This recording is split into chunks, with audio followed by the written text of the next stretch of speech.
6, 5, 4, 3, 2, 1, 0.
Hey everybody, welcome to Cooking the Books, where I take that book list collecting dust in the corner and read it to you so you don't have to. Welcome back. Glad to see you guys here. It's been a couple of weeks, kind of crazy. So sorry for the break last week. Kind of worked out for a couple of people, so works for me, I guess. Glad to be back though. Might seem a little off my game today, so I apologize for that. Um, but yeah, how have you guys been? How's it going? I am not high energy. I apologize. I'm gonna say hi to everybody. Hey, Legatus. Thanks for the ghosty ghoulie. Yeah, happy Halloween or a day early or into a couple of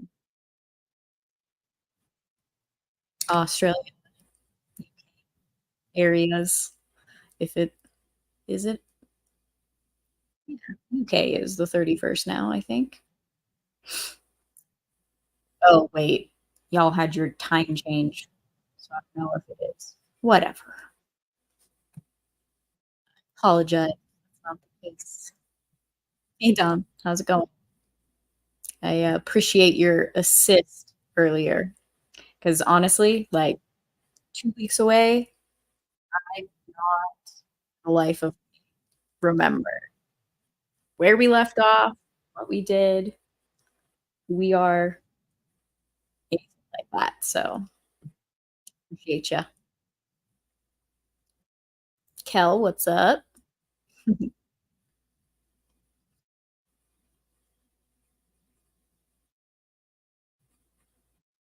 Clinton, hey, what's up? Well, I appreciate it. I know a lot of people watch it afterwards because they can't always make it live. So doing your best to make it live. You guys are all awesome. Anybody listening afterwards or who shows up late or on time, you're all great. I appreciate it a lot. Um, so everybody remember what happened last time 2 weeks ago? I think everyone's memory is that great, but in summary, they're on a pilgrim. They're trying to find a pilgrim. I'm pretty sure the book is going to recap it for us. Waste my time, especially a lot to go through. But there's an interesting story in chapter 9. So I I feel like Dom at least didn't like it so much or was confused why it was there. But I like the story. I feel like um, one of them might actually be the pilgrim, and that's why the story is in there to get like a backstory. I don't know for sure. How's everybody doing? You have a good couple of weeks. Something happened. A few, couple things. Our favorite monkey will eventually get out of his prison so he can pay his penance.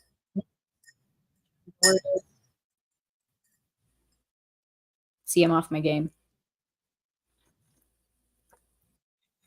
Though I do acknowledge that I don't know all the words, and I correct myself.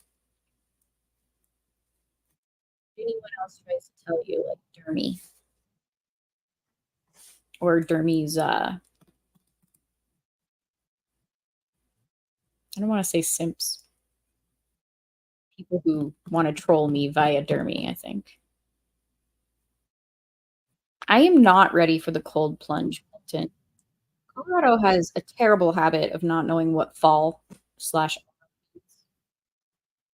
It's just like, oh look, it's returning. Next day, God, that's snow. And I don't mean my cat.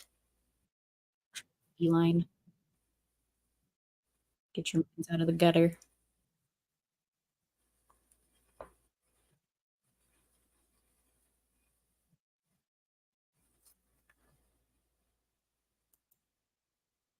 Well, it's the thought that counts, Dom. I guess. I'll say that at least. Um, Let me see. Live. Switch to no.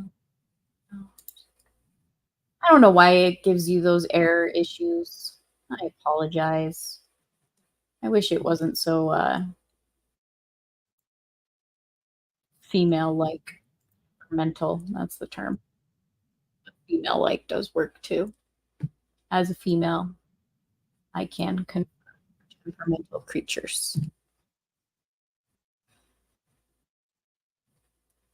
Yeah, I probably need coffee. I'm drinking tea though, so c'est la vie. It's got a lot going on, so mine's halfway elsewhere, but I don't mind putting myself through it.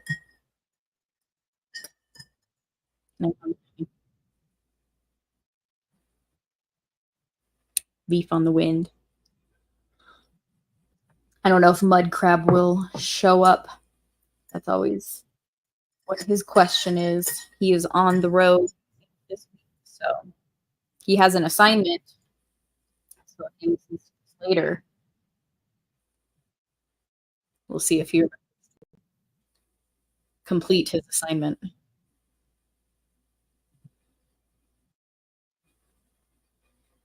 Dom, I'm pretty sure that I've mentioned it before, but I have a bit of a problem with hats. I shouldn't just say I, my brother and I do. If he's even remotely listening, he might from his room. But I don't think he is. Probably doesn't. Anyway.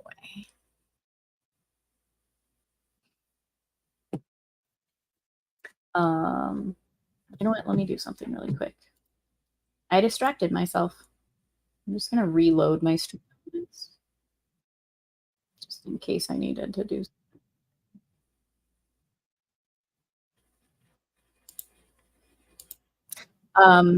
But for those of you that don't get a 404 error pinned at the top of chat, is, yeah, I'm gonna drop the link again and actually in this one. Replace pinned message. There we go. Okay. I don't know if it's different. If not, whatever. It shouldn't be different. But yeah, that's all the troubleshooting skills I have for student elements. Um, but yeah, no obligation. Just there if anybody wants to send in, just letting it build up.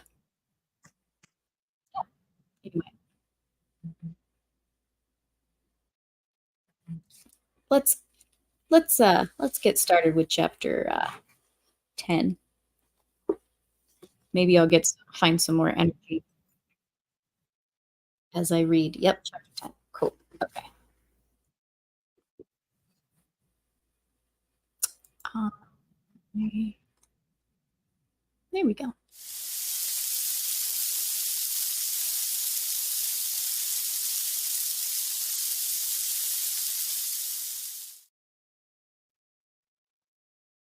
Chapter 10. The old Dragon King's foolish schemes transgress heaven's decrees. Prime Minister Wei's letters help from an official of the dead. And we know the chapter kind of gives away what's in the chapter. That sounds interesting. For the time being, we shall make no mention of Juan Gruy serving in his post and Juan Zhang practicing austerities. We tell you now about two worthies who lived on the banks of the river Jing outside the city of Chang'an. A fisherman by the name of Zhang Shao and a woodman should be woodsman, by the name of Li Ding. The two of them were scholars who had passed no official examination, mountain folks who knew how to read.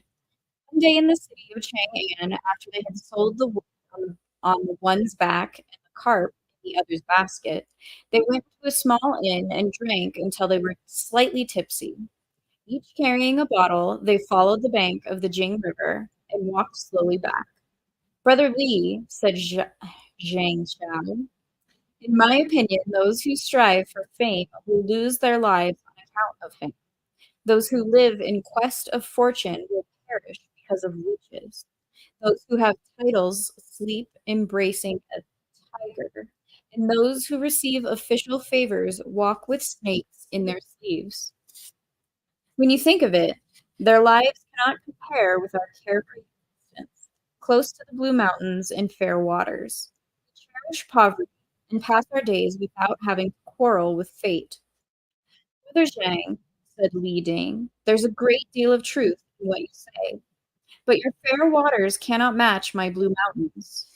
On the contrary, said Zhang Xiao, your blue mountains cannot match my fair waters, in testimony of which I offer a lyric, to the tune of butterflies enamored of flowers, that says, in a small boat or 10,000 miles of misty waves, I lean to the silent single sail, circled by sounds of the mermaid fish. My mind cleansed, my care purged, here lacks wealth or fame. Leisurely, I pick stems of bulrushes and reeds. Counting the seagulls is pleasure to be told. At willowed banks and reeded bays, my wife and son join my joyous laugh. I sleep most soundly as wind and wave receive. No shame, no glory, nor any fury. Being said, your fair waters are not as good as my blue mountains. I also have as testimony a lyric poem to the tune of butterflies enamored with flowers that says, at a dense forest's pine-seated corner, I hear wordless the oriole, its deft tongues a tuneful pipe. Pale reds and bright greens announce the warmth of spring. Summer comes abruptly, so passes time. Then autumn arrives, for it's an easy change, with fragrant golden flowers most worthy of our joy. And cold winter descends, swift as a finger snaps. Ruled by no one, I'm free in all four climes.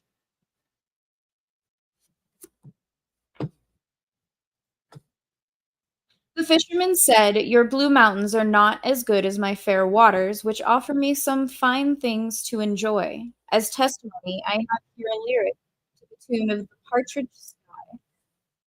As I know not the butterflies enamored of flowers, nor the partridge sky, I don't know what tune to read this in. So, c'est la vie again. The fairyland cloud and water do suffice. Boat adrift, oars accumbent, this is my home. I split fishes live and cook green turtles. I steam purple crabs and boil red shrimps. Green reed shoots, water plant sprouts. Better still the chicken heads, the Walter caltrops. Lotus roots, old or young, the tender celery leaves. Arrowheads, white caltrops, and miao ying flowers. The woodman said, "Your fair waters are not as good as my mountains, which offer me some fine things to enjoy." As testimony, I too have a lyric to the tune of the partridge sky. On tall, craggy peaks that touch heaven's edge, a grass house, a straw hut would make up my home. Cured, cured fowls, smoked geese surpass turtles or crabs, hares, antelopes, and deer best fishes or shrimps. The scented chun leaves, the yellow liane sprouts, bamboo shoots, and mountain tea are even better. Purple plums, red peaches, prunes, and apricots ripe, sweet pears, sour dates, and cassia flowers. Cassia flowers. The fisherman said, "Your blue mountains are truly not as good as my fair waters." I have another lyric to the tune of the heavenly immortal. One leaf-like skiff goes wherever I choose to stay. I fear not 10,000 folds of wave or mist. I drop hooks and cast nets to catch fresh fish. With no sauce or fat, it's tastier yet. Old wife and young son complete my home. When fish are plenty, I leave for Chang'an marts and barter them for wine I drink till drunk. A coir coat shrouds me, in autumnal stream I lie, snoring asleep, no fret or care. I love not the glory or the pomp of man. The woodsman said, "Your fair waters are still not as good as my blue mountains." I too have a poem to the tune of the heavenly immortal. A few straw houses built beneath a hill, pines, orchids, plums, bamboos, lovable all. Passing groves, climbing mountains, I seek dried woods. With none to chide, I sell as I wish. How much, how little, depends on my yield. I use the cash to buy wine as I please. Earthen crocks, clay flagons, both put me at ease. Sodden with wine in the pine shade I lie. No anxious thoughts, no gain or loss. No care for this world's failure or success. The fisherman said, "Brother Lee, your mountain life is not as pleasing as my livelihood on the waters." As testimony, I have a lyric to the tune, "Moon over West River." Oh, I see my mic is being a jerk again. I apologize. Hopefully you can get the gist of what these poems are all saying. Red smartweed's thick blooms glow in moonlight. Yellow rush leaves tousled, wind shake. The blue sky, clean and distant, Dechu River. Drawing my lines, I stir a deep pool of stars. In rank and file, big fishes enter the net. Teams of tiny perches swallow the hook. Their taste is special when they're caught and cooked. My laughter presides over rivers and lakes. The woodman says, "Brother Zhang, your life on the waters is not as pleasing as my livelihood in the mountains." As testimony, I also have a lyric to the tune of Moon over West River. Dead leaves, parched, creepers choking the road. Snapped poles, aged bamboos crowding the hill, dried tendrils and sedges and disheveled growth, I break and take, my ropes trust the load. Willow trunks hollowed by insects, pine branches clipped off by wind. I gather and stockpile, ready for winter's cold. Change them for wine or cash as I wish. The fisherman said, "Though your life in the mountains is not bad, it is still not as charming and graceful as mine is on the fair waters." As testimony, I have a lyric to the tune of Immortal by the River. Falling tide moves my boot away. I rest my oars. My song comes with the night. The core coat, the waning moon, how charming they are. No seagull darts up from fright as rosy clouds spread through the sky. I sleep without care at reeded isles, still snoozing when the sun is high. I work after my own plans and desires. Vassals in cold nights tending court, could theirs match my pleasure and peace? The woodman said, "The charm and grace of your fair waters cannot be compared with those of my blue mountains. I too have a testimony to the tune of Immortal by the River. I walk autumn's frosty paths, dragging my axe. In night's cool I pull my load. Stranger still with temples stuck with flowers. I push clouds to find my way out. Moonstruck, I call open my gate. Rustic wife and young son greet me with smiles. On straw bed and wooden pillow I lie. Steamed pears, cooked millet are soon prepared. The urn's brew, newly mellowed, will add to my secret joys. Y'all still having, well, am I still having mic issues?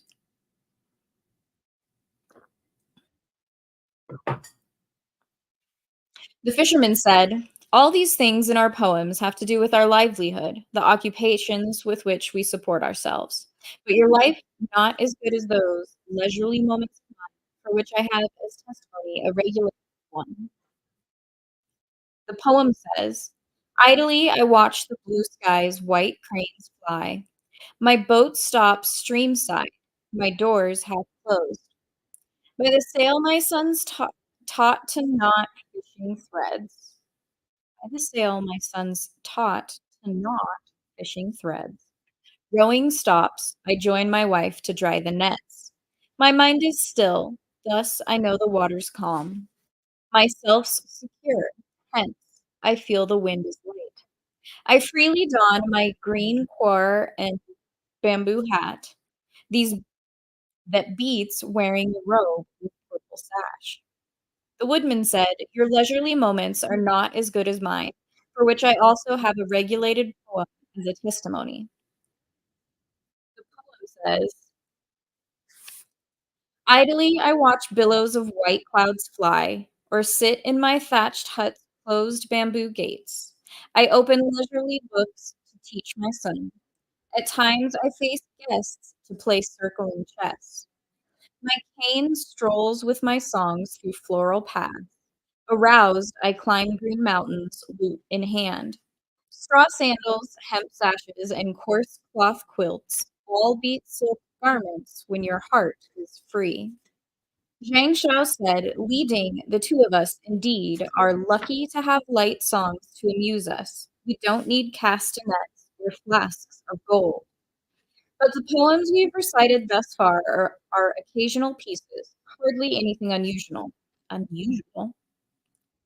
Why don't we attempt a long poem in the lyric verse manner, and see how fares the conversation between the fisherman and the woodsman?" Li Ding said, "That's a marvelous proposal, Brother Zhang. Please begin." "My boat rests on the green waters, mist and wave. My home's deep in mountains and open plains. I love the streams and bridges as spring tide swells. I care for ridges veiled by the clouds of dawn. My fresh carps from long men are often cooked. My dried woods, worm rotted, are daily burnt. Many kinds will support my age. Both pole and rope will see me to the end. I lie in a skip and watch wild geese fly. I sprawl on grassy paths when wild swans cry. I have no stake in fields of mouth and tongue. Through seas of scandal I've not made my way. Hung dried by the stream my nets like brocade. Polished new on rocks, my axe shows a fine blade. Beneath autumn's moon I oft fish alone. In spring hills all quiet I meet no one. Fishes are changed for me and wife to drink. Firewood is used to buy a bottle for my son. I sing and freely pour on my heart's desire. In songs and sighs there's none to restrain me. I call fellow boatmen to come as brothers. With friends we join the codgers of the wilds. We make rules, play games, and exchange the cups. We break words, remake them when we pass the mugs. Cooked shrimps, boiled crabs are my daily feasts. I'm daily fed by smoked fowls and fried ducks. My unlettered wife makes tea languidly. My mountain wife cooks rice most leisurely. When dawn comes, I lift my staff to stir the waves. At sunrise, I pull my wood to cross big roads. I don cork coat after rain to catch live carp. Wind blown, I wield my axe to cut dried pines. Sorry. Hiding tracks to flee the world, I'm like a fool. Blotting name and surname, I play deaf and dumb.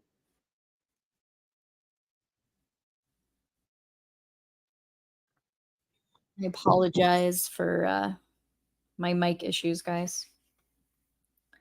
Zhang Xiao said, Brother Li, just now I presume to take the lead and began with the first line of the poem. Why don't you begin this time, and I shall follow you. A rustic who feigns to be romantic, an oldie taking pride in streams and lakes. My lot is leisure, I seek laxity and ease. Shunning talk and gossip, I love my peace. In moonlit nights, I sleep in safe straw huts. When sky dims, I'm draped with light core cape. I befriend with ardor both pines and plums. I'm pleased to mingle with egrets and gulls. My mind has no plans for future or fame. My ears are deaf to the din of spear and drum. At any time, I'd pour my fragrant wine. My day's 3 meals are soups of leafy greens. My living rests on 2 bundles of wood. My trade is my pole fit with hooks and lines. I call our young son to sharpen my axe. I tell my small rogue he should mend our nets. Spring comes, I love to watch the willows green. Warm days gladden the sight of rushes and reeds.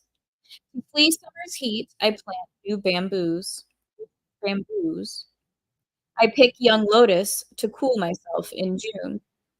When frost descends, the fatted fowls are slain. By double ninth, I'd cook the roe-filled crabs. I sleep deep in winter, though the sun is high. When the sky's tall and hazy, I'd not fry. Throughout the year, I roam free in the hills. In all 4 climes, I sail the lakes at will. Gathering wood, I own the immortal spiel. Dropping my rod, I sport no worldly form. My door's wild blossoms are fragrant and bright. My stem's green water flows calm and serene. Content, I seek not the 3 dukes' seats. Like a 10-mile city, my nature's firm. Cities, though tall, must resist a siege. Dukes, though of high rank, must the summon heed. Delight in hills and streams is truly rare. Thank heaven, thank earth, let's thank the gods. The two of them thus recited poems and songs and composed linking verses.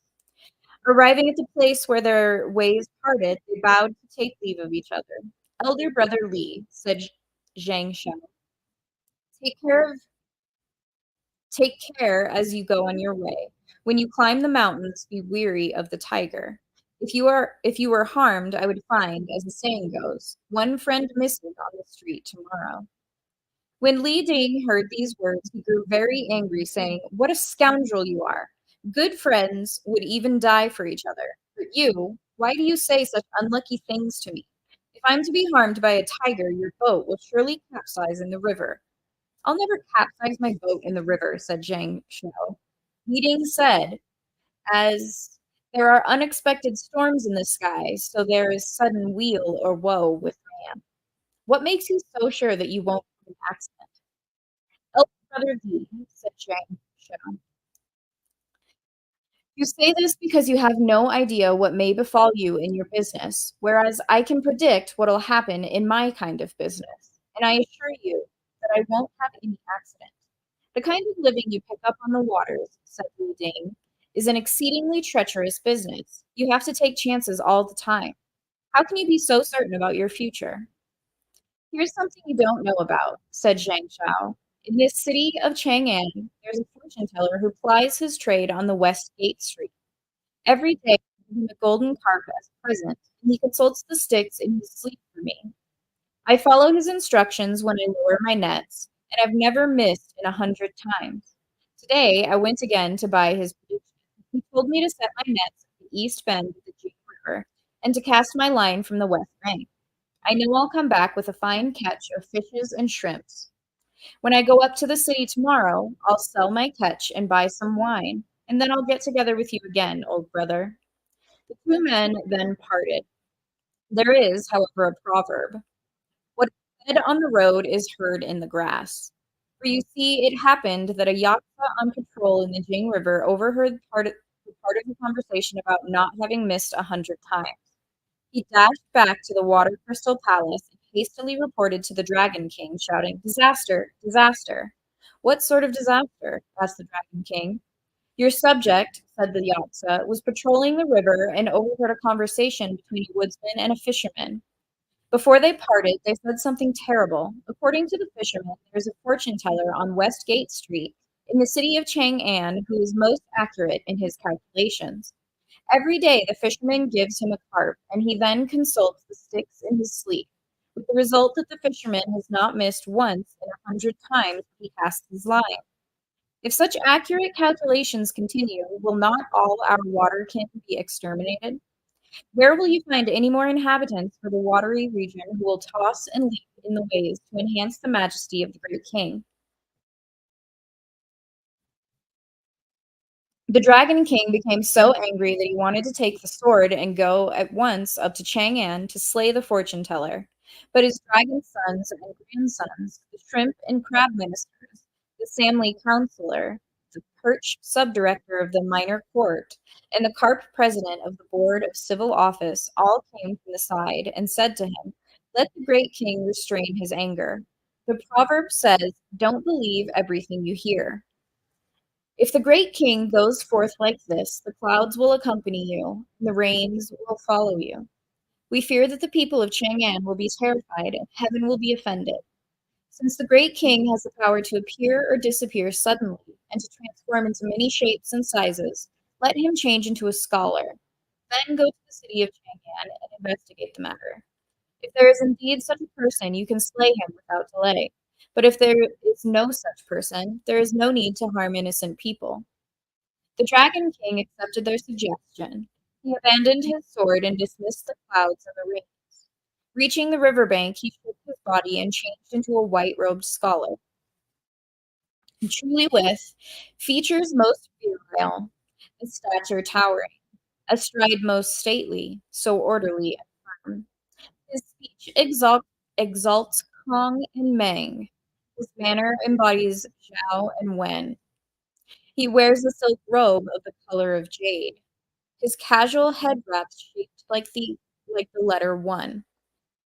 Coming out of the water, the Dragon King strode to the West Gate Street in the city of Chang'an. There he found a noisy crowd surrounding someone saying in a lofty and self-assured manner, "Those born under the dragon will follow their fate.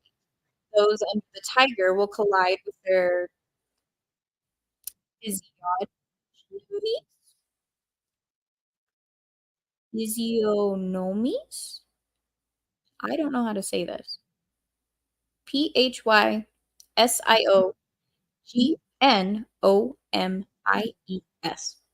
If My mic allows you to hear that. Look it up for me if you can. Otherwise, I'll do it on the break. Physiognomies?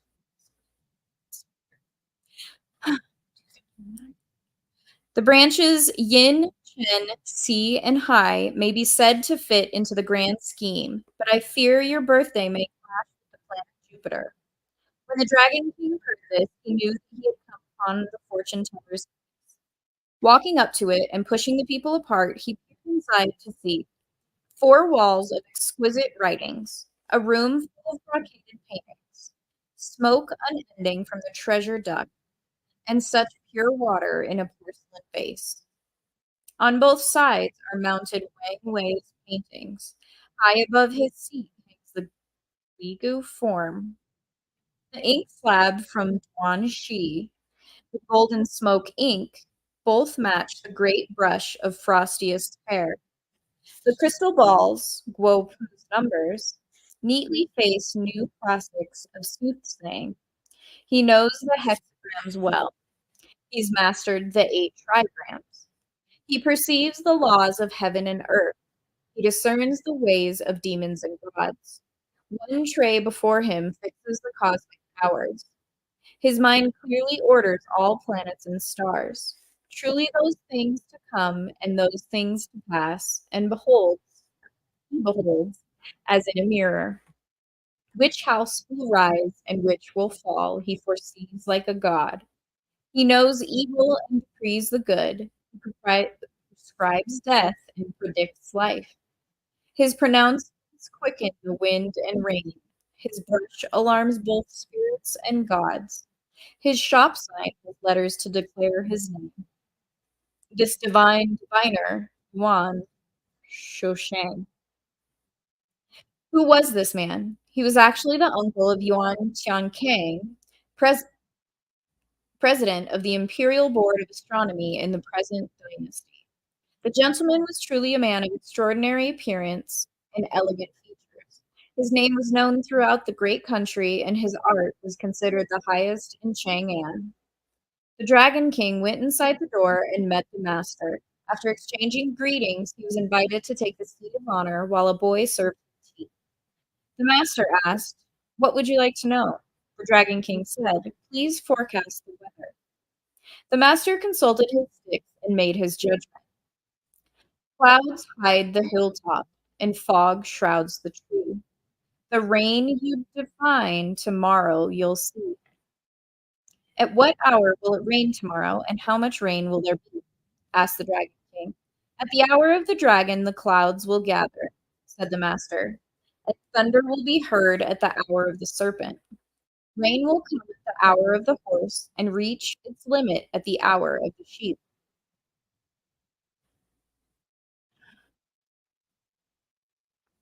I don't believe you, Cliff. There will be altogether 3 feet, 3 inches, and 48 drops of rain.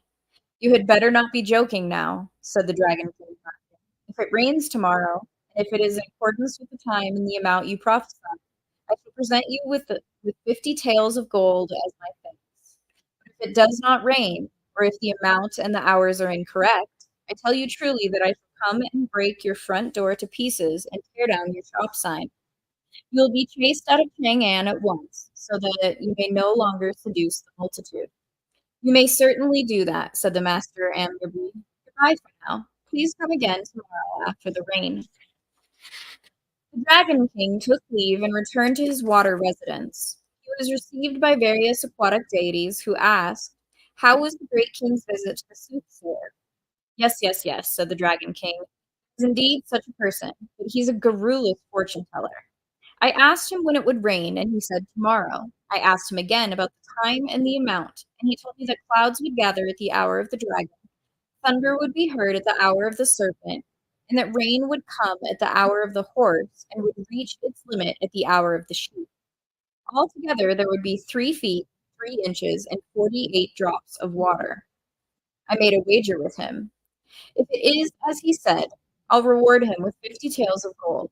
If there is the slightest error, I'll break down his shop and chase him away, so that he will not be permitted to seduce the multitude at Chang'an. The great king is the supreme commander of the 8 rivers, said the waterkin, laughing. great dragon deity in charge of rain. Whether there's going to be rain or not, only the great king knows. How dare he speak? The soothsayer is sure to lose. While the dragon's sons and grandsons were laughing at the matter with the fish and crab officials, a voice was heard suddenly in midair announcing, Dragon King of the Jing River, received the imperial command. They raised their heads to look and saw a golden-robed guardian holding the decree of the Jade Emperor and heading straight to the water residence. The Dragon King hastily straightened out his attire and burned incense to receive the decree. After he made his delivery, the guardian rose into the air and left. The Dragon King opened the decree which said, We bid the Eight Rivers Prince to call up thunder and rain. Pour out tomorrow, your grace, to benefit Chang'an's race. The instructions regarding the hours and the amount of rain written on the decree did not even differ in the slightest from the soothsayer's prediction. So overwhelmed was the Dragon King that his spirit left him and his soul fled, and only after a while did he regain consciousness. He said to his water kinsman, There is indeed an intelligent creature in the world of dust. How well he comprehends the laws of heaven and earth. I'm bound to lose to him. Let the great king calm himself, said the Sandlake counselor. Is it so difficult to get the better of the fortune teller? Your subject here has a little plan that will silence that fellow for good. When the Dragon King asked what the plan was, the counselor said, If the rain tomorrow misses the timing and the amount specified by a mere fraction, it will mean that his prediction is not accurate. Won't you have won? What's there to stop you then from tearing up his shop sign and putting him on the road? The Dragon King took his counsel and stopped worrying.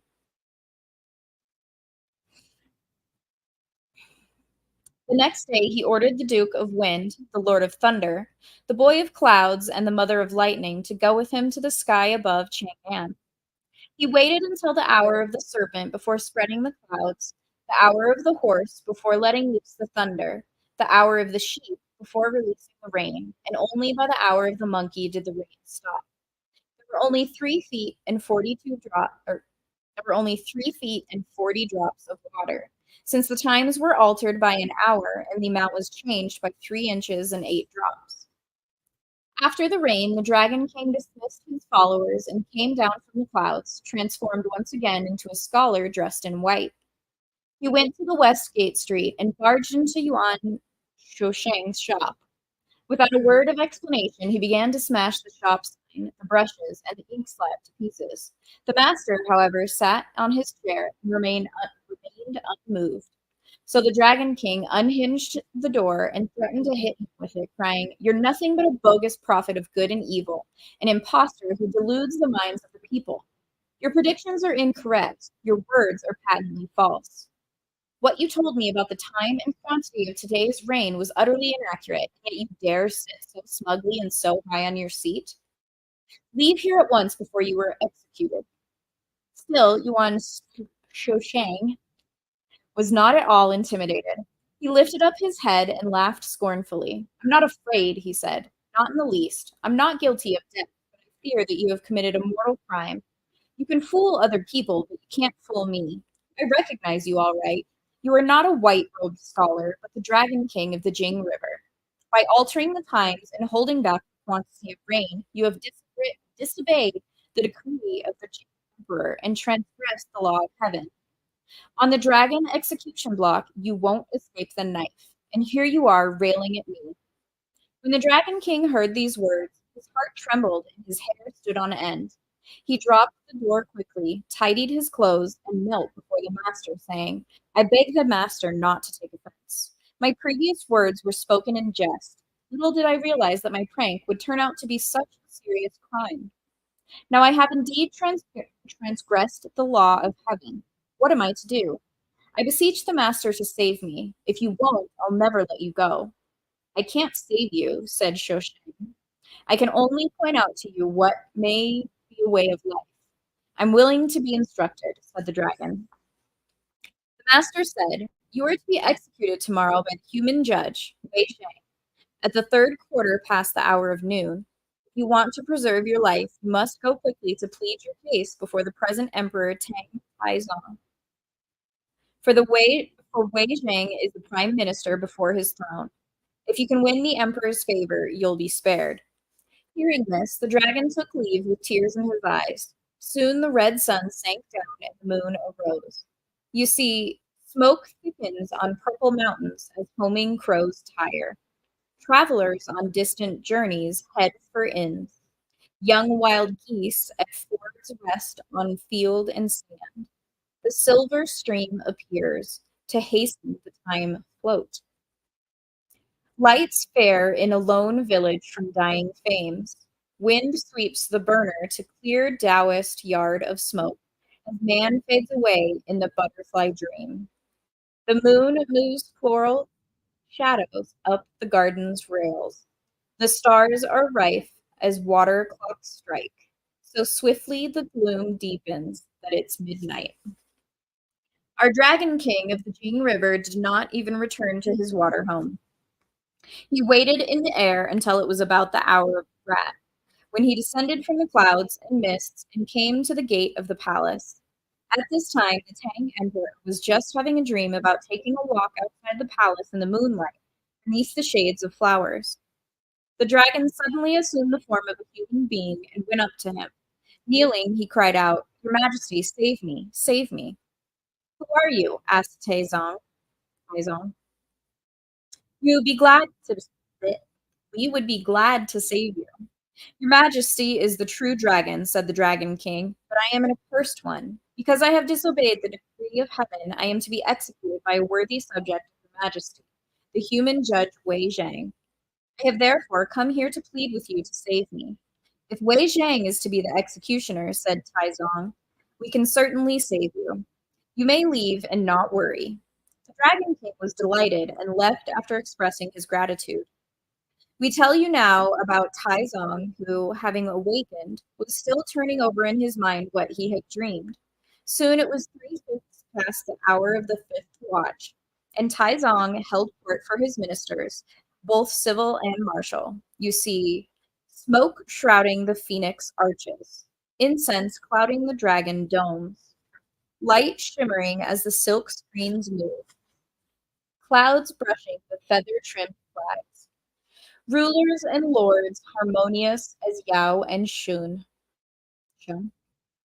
Rituals and music solemn as Hans and Zhao's.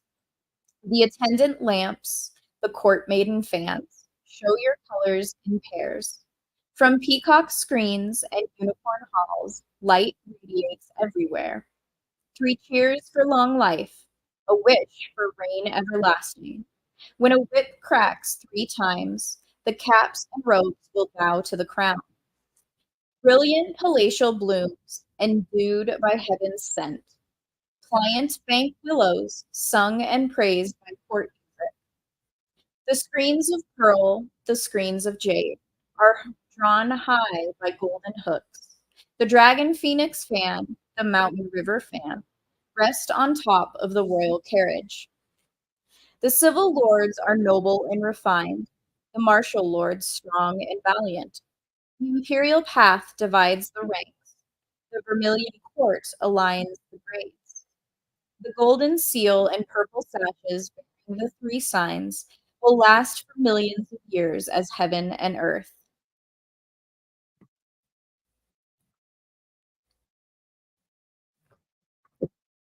After the ministers had paid their homage, they all went back to standing in rows according to their rank. The Tang Emperor opened his dragon eyes to look at them one by one. Among the civil officials were Fang Juanling, Du Riyui, Zhu Shizu, Zhu Jingzong, and Wang Gui. And among the military officials were Ma Sanbao, Duan Xishan, Yin Haishan, Chang Yaojin, Lu Hongji, Hu Jingdei, and Qin Shubao.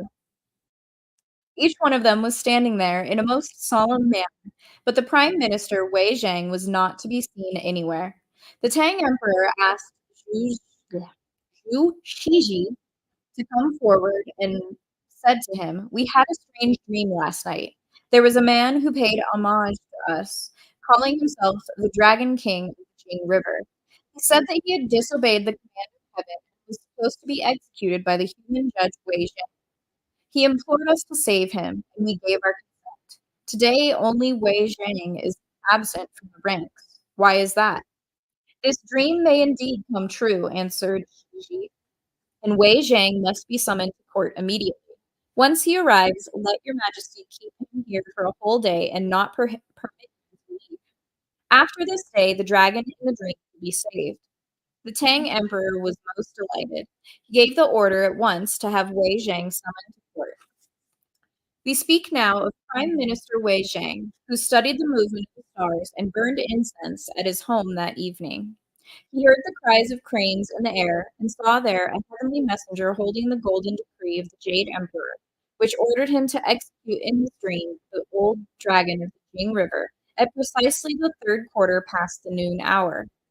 Having thanked the heavenly grace, our prime minister prepared himself in his residence by bathing himself and abstaining from food. He was also sharpening his magic sword and exercising his spirit, and therefore he did not attend court. He was terribly flustered when he saw the royal officer on duty arriving with the summons. Not daring, however, to disobey the emperor's command, he had to dress quickly and follow the summons into court, kowtowing and asking for pardon before the throne. The Tang emperor said, "We pardoned indeed our worthy subject." At that time, the various ministers had not yet retired from the court, and only after Wei Zhang's arrival was the curtain drawn up for the court's dismissal. Wei Zhang alone was asked to remain. He rode the golden carriage with the emperor to enter the chamber for relaxation, where he discussed with the emperor tactics for making the empire secure and other affairs of state. When it was just about midway between the hour of the serpent and the hour of the horse, the emperor saw the royal attendants to bring out asked royal attendants to bring out a large chess set, saying, "We shall have a game with our worthy subject." The various concubines took out the chessboard and set it on the imperial table. After expressing his gratitude, Wei Zhang set out to play chess with the Tang emperor, both of them moving the pieces step by step into positions.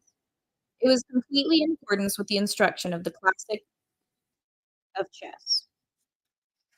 The way of chess exalts discipline and caution. The most powerful pieces should remain in the center, the weakest ones at the flanks, and the less powerful ones at the corners. This is a familiar This is a familiar law of the chess player. The law says you should rather lose a piece than an advantage. When you strike on the left, you must guard your right. When you attack in the rear, you must watch your front. Only when you have a secure front will you also have a rear, and only if you have a secure rear will you maintain your front. The two ends cannot be separated, and yet both must remain flexible and not be encumbered. A broad formation should not be too loose, while a tight position should not be constricted. Rather than clinging on to save a single piece, it is better to sacrifice it in order to win. Rather than moving without purpose, it is better to remain stationary in order to be self-supportive. When your adversary outnumbers you, your first concern is to survive. When you outnumber your adversary, you must strive to exploit your force. He who knows how to win will not prolong his fight. He who is a master of positions will not engage in direct combat. He who knows how to fight will not suffer defeat, and he who knows how to lose will not panic. For chess begins with proper engagement but ends in unexpected victory. If your enemy, even without being threatened, is bringing up his reinforcement, it is a sign of his intention to attack. If he deserts a small piece without trying to save it, he may be stalking a bigger piece. If he moves in a casual manner, he is a man without thoughts. Response without thought is the way to defeat. The classic of poetry says, "Approach with extreme caution, as if facing a deep canyon." Such is the meaning thereof. The poem says, "The chessboard's the earth, the pieces are the sky. The colors are light and dark as the whole universe." When playing reaches that skillful, subtle stage, boast and laugh with the old mortal of chess. The two of them, emperor and subject, played chess until 3 quarters past the noon hour, but the game was not yet finished. Suddenly, Wei Zhang put his head on the table and fell fast asleep. Taizong laughed and said, "Our worthy subject truly has worn himself out for the state and exhausted his strength on behalf of the empire. He has therefore fallen asleep in spite of himself." Taizong allowed him to sleep on and did not arouse him. In a little while, Wei Zhang awoke and prostrated himself on the ground, saying, "Your subject deserves 10,000 deaths. Your subject deserves 10,000 deaths. Just now I lost consciousness for no reason at all. I beg Your Majesty's pardon for such insult against the Emperor." "What insult is there?" said Taizong. "Arise, let us forget the old game and start a new one instead." Wei Zhang expressed his gratitude. As he put his hand on a piece, a loud clamor was heard outside the gate. It was occasioned by the ministers Qin Shubao and Zhu Mogong, who arrived with a dragon head dripping with blood. Throwing it in front of the emperor, they said, "Your Majesty, we have seen seas turn shallow and rivers run dry, but a thing as strange as this we have never even heard of." Taizong arose with Wei Zhang and said, "Where did this thing come from?"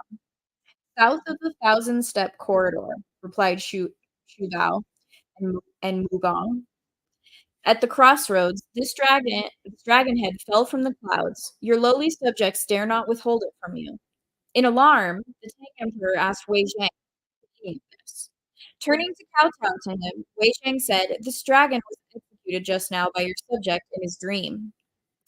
When the Tang Emperor heard this, he was seized with fear and said, "When our worthy minister was sleeping, I did not see any movement of body or limb, nor did I perceive any scimitar or sword. How could you have executed this dragon?" Wei Shang replied, "My lord, although my body was before my master, I left your majesty in a dream. My body before my master faced the unfinished game, with dim eyes fully closed. I left your majesty in my dream to ride the blessed cloud, with spirit most eager and alert. That dragon on the dragon execution block was bound up there by celestial hosts. Your subject said, 'For breaking heaven's law, you are worthy of death. Now, by heaven's command, I end your wretched life.' The dragon listened in grief. Your subject bestirred his spirit. The dragon listened in grief, retrieving claws and scales to await his death. Your subject bestirred his spirit, lifting robe and taking step to hold high his blade. With one loud crack, the knife descended, and thus the head of the dragon fell from the sky. When Taizong heard these words, he was filled with both sadness and delight. The delight was caused by his pride in having a minister as good as Wei Zhang. If he had worthies of this kind in his court, he thought, need he worry about the security of his empire? He was saddened, however, by the fact that he had promised in his dream to save the dragon, and he had not anticipated that the creature would be killed in this manner. He had to force himself to give the order to Shu Bao that the dragon head be hung on display at the market, so that the populace of Chang'an might be informed. Meanwhile, he rewarded Wei Zhang, after which the various ministers dispersed. That night he returned to his palace in deep depression, for he kept remembering the dragon in the dream crying and begging for his life. Little did he expect that the turn of events would be such that the dragon still could not escape calamity. Having thought about the matter for a long time, he became physically and mentally drained. At about the hour of the second watch, the sound of weeping was heard outside the door of the palace, and Taizong became even more fearful. He was sleeping fitfully when he saw our Dragon King of the Jing River, holding his head dripping with blood in his hand, and crying in a loud voice, "Tang Taizong, give me back my life. Give me back my life. Last night you were full of promises to save me. Why did you order a human judge in the daytime to have me executed? Come out, come out. I am going to argue this case with you before the king of the underworld." He seized Taizong and would neither let go nor desist from his protestation. Taizong could not say a word. He could only struggle until the perspiration covered his entire body. Just at the moment when it seemed that nothing could separate them, fragrant clouds and colorful mists appeared from the south. A Taoist priestess came forward and waved a willow twig. That headless dragon, still mourning and weeping, leapt at once toward the northwest. For you see, this was none other than the Bodhisattva Guanyin, who by the decree of Buddha was seeking a scripture pilgrim in the land of the East. She was staying in the temple of the local spirit at the city of Chang'an when she heard in the night the weeping of demons and the crying of spirits. So she came specially to drive the accursed dragon away and to rescue the emperor. That dragon went directly to the court of the underworld to file suit. We shall say no more. We now tell you about Taizong, who, when he awoke, could only yell aloud, "Ghost! Ghost!" He so terrified the queens of 3 palaces, the concubines of 6 chambers, and the attending eunuchs that they remained sleepless for the entire night. Soon it was the 5th watch, and all the officials of the court, both civil and military, were waiting for an audience outside the gate. They waited until dawn, but the emperor did not appear, and every one of them became apprehensive and restless. Only after the sun was high in the sky did a proclamation come out saying, "We are not feeling too well. The ministers are excused from court." 5 or 6 days went by swiftly, and the various officials became so anxious that they were about to enter the court without summons and inquire after the throne. Just then the queen mother gave the order to have the physician brought into the palace, and so the multitude waited at the gate of the court for some news. In a little while the physician came out, and he was questioned about the emperor's illness. "The pulse of his majesty is irregular," said the physician, "for it is weak as well as rapid. He blabbers about seeing ghosts. I also perceive that there were 10 movements and 1 rest, but there is no breath left in his viscera. I am afraid that he will pass away within 7 days." When the various ministers heard this statement, they paled with fright. In this state of alarm, they again heard that Taizong had summoned Zhu Mugong, Huguo Gong, and Yu Qigong to appear before him. The 3 ministers hurried into the auxiliary palace, where they prostrated themselves. Speaking somberly and with great effort, Taizong said, "My worthy, since the age of 19, I have been leading my army in expeditions to the 4 corners of the earth. I have experienced much hardship throughout the years, but I have never encountered any kind of strange or weird thing. This day, however, I have seen ghosts." "When you established your empire," said Yu Qigong, "you had to kill countless people. Why should you fear ghosts?" "You You may not believe it," said Taizong, "but outside this bedroom of mine at night, there are bricks thrown and spirits screaming to a degree that is truly unmanageable. In the daytime, it's not too bad, but it's intolerable at night." "Let your majesty be relieved," said Shu Bao, "for this evening the subject and Jing Day will stand guard at the palace gate. We shall see what sort of ghostly business there is." Taizong agreed to the proposal, and Wu Gong and the other ministers retired after expressing their gratitude. That evening, the 2 ministers, in full battle dress and holding golden bludgeon and battle axe, stood guard outside the palace gate. "Dear generals, look how they are attired." They wore on their heads bright glimmering golden helmets, and on their bodies cuirasses of dragon scales. Their jeweled breastplates glow like hallowed clouds, with lion knots tightly drawn, and silk sashes newly spun. This one had phoenix eyes facing the sky to frighten the stars. The other had brown eyes glowering like lightning and the shining moon. They were once warriors of the greatest spirit, but now they've become, for all the guardians of the gates, in all ages, the protectors of the home. For all time, the guardians of the gates, in all ages, the protectors of the home. The 2 generals stood beside the door for the entire night and did not see the slightest disturbance. That night, Taizong rested peacefully in the palace. When morning came, he summoned the 2 generals before him and thanked them profusely, saying, "Since falling ill, I haven't been able to sleep for days, and only last night did I manage to get some rest because of your presence. Let our worthy ministers retire now for some rest, so that we may count on your protection once again at night." The two generals left after expressing their gratitude. For the following 2 or 3 nights, their standing guard brought continued peace. However, the royal appetite diminished and the illness became more severe. Taizong, moreover, could not bear to see the 2 generals overworked.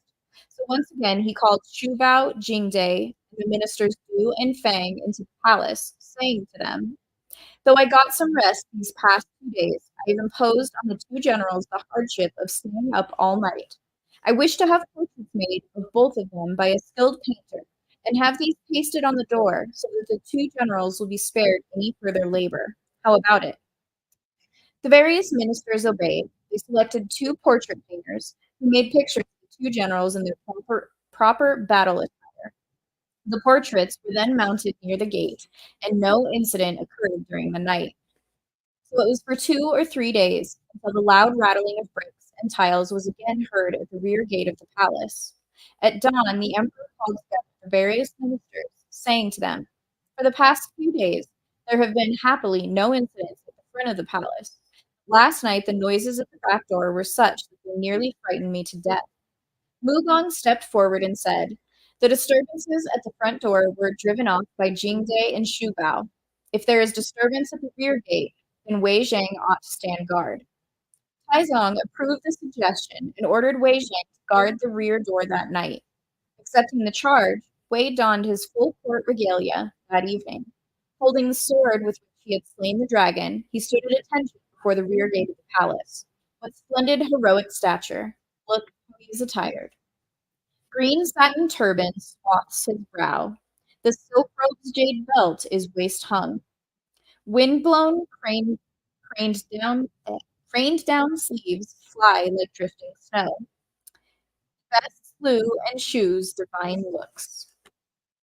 His feet wear black boots most supple. His hands hold a blade sharp and fierce. With glaring eyes he stared at all 4 sides. Which deviant god dares approach? A whole night went by and no ghosts appeared. But though there were no incidents at either the front or the rear gate, the emperor's condition worsened. One day, the queen mother sent for all the ministers to discuss funeral arrangements. Taizong himself also summoned Zhu Lugong to his bedside to entrust to him the affairs of state, committing the crown prince to the minister's care as Liu Bei did to Zhu Liang. When he had finished speaking, he bathed and changed his garments, waiting for his time to come. Wei Zhang then stepped out from the side and tugged the royal garment with his hand, saying, "Let your majesty be relieved. Your subject knows something that will guarantee long life for your majesty." "My illness," said Taizong, "has reached the irreme- irreme- irrede- I don't like this word. Bear with me.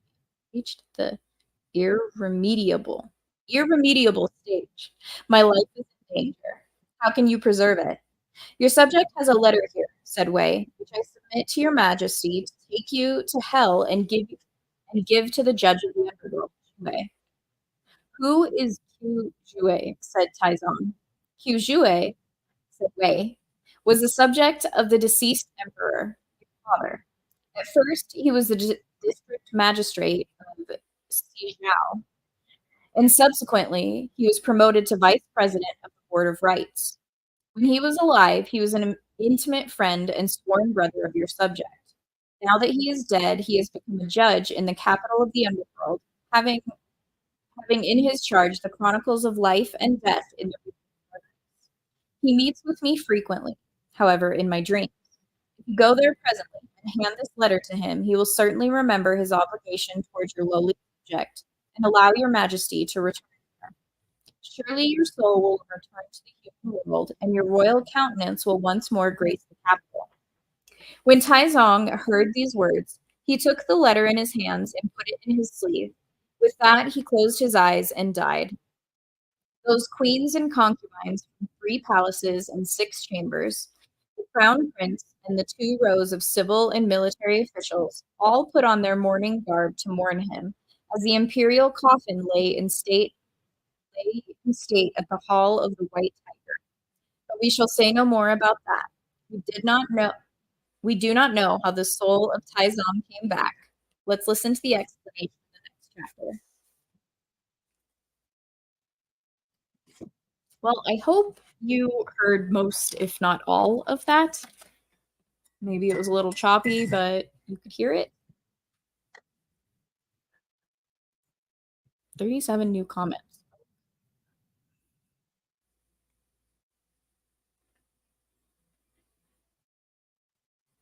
Hi, Cliff. I did see and acknowledge you earlier.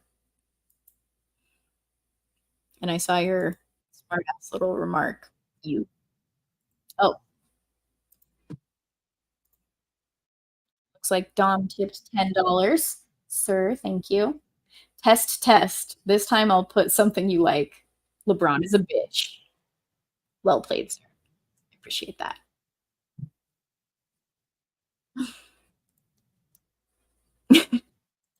Yeah, this is why I practically never believe you, Cliff. Hi, Jim Harrison. I saw that you had to leave a little bit later, but if you're listening on the replay, thanks for being here. I really like your profile.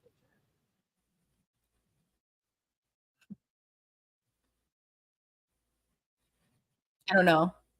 Maybe it was better with the cute awe instead of the scared awe. Have a good night.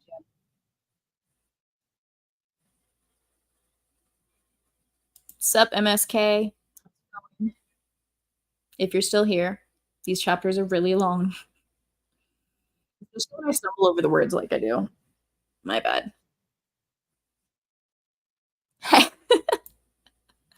Like I said, quite long. I don't even know. Let me see. I feel like that was longer than what we've done before. Generally, the chapters of like 14 or 15 pages.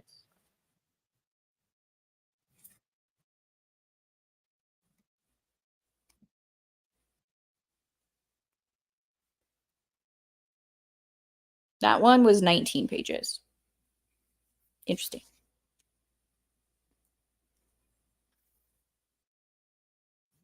So that's why it felt longer. And it's not exactly large font on those pages.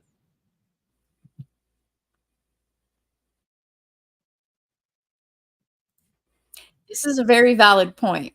I would not rather have the chapter length of the novel we shall not name. Who shall not be named? The novel. Whatever. The Voldemort novel.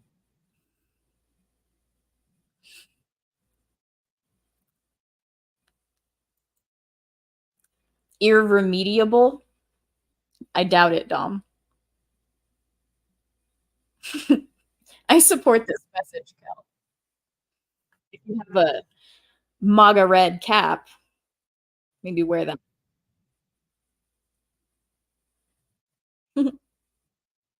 Oh, I forgot about that. I knew this.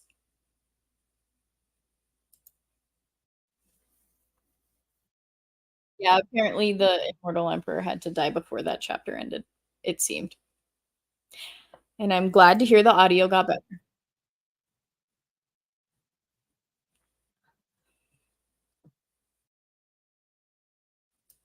Shirley can do whatever she wants. I'm not going to follow it. I am so anxious to get my dark MAGA hat. I got a red one and the black one. I really want that gothic, like the dark gothic MAGA hat. So upset. I don't even know if I'm going to get it before the election, which makes me sad.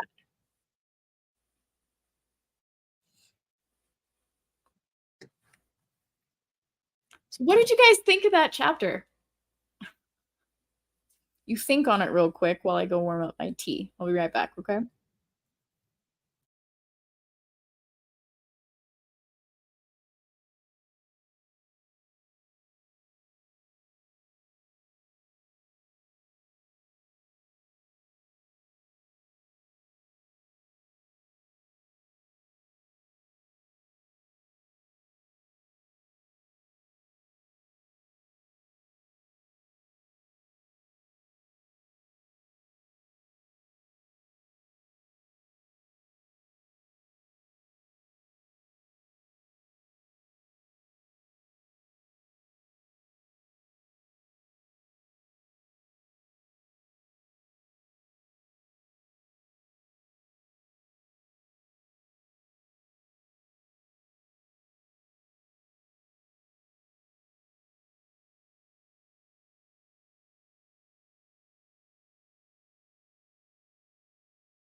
And I'm back.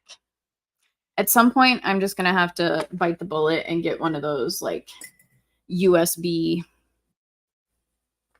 like heated coasters. I don't even know what they're called. I just know they exist.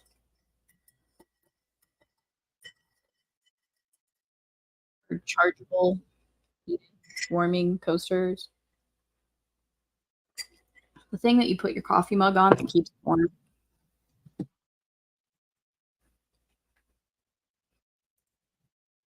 It really does. I love dark things, so I always more towards the, like the white manga hat. Even though I really do like that white, and not gonna lie, I do. Um, yeah. Green haired made her do it. Liberal. Oh, my avatar. This is. I wanted to have like a Halloween looking one, and I didn't even think about that. It's kind of funny because Devil made my original avatar. Um, but sure, you can call it that, I guess.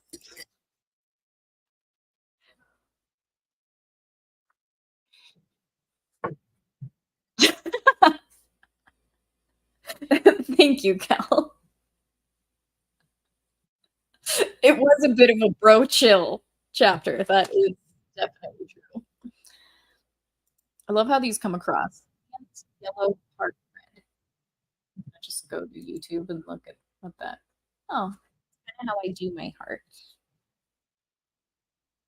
like an anime heart. A candle warmer. Uh, I mean, technically, yeah, you can see it like that. Is that what you mean? Like a not a candle warmer. What are these called? Incense burner. There's no candle in it. It's just wax. Is it a wax warmer? Scented wax? Whatever. I am so bad at being. I, I got nothing. I don't know how to say other piece of crap stuff. Sue me.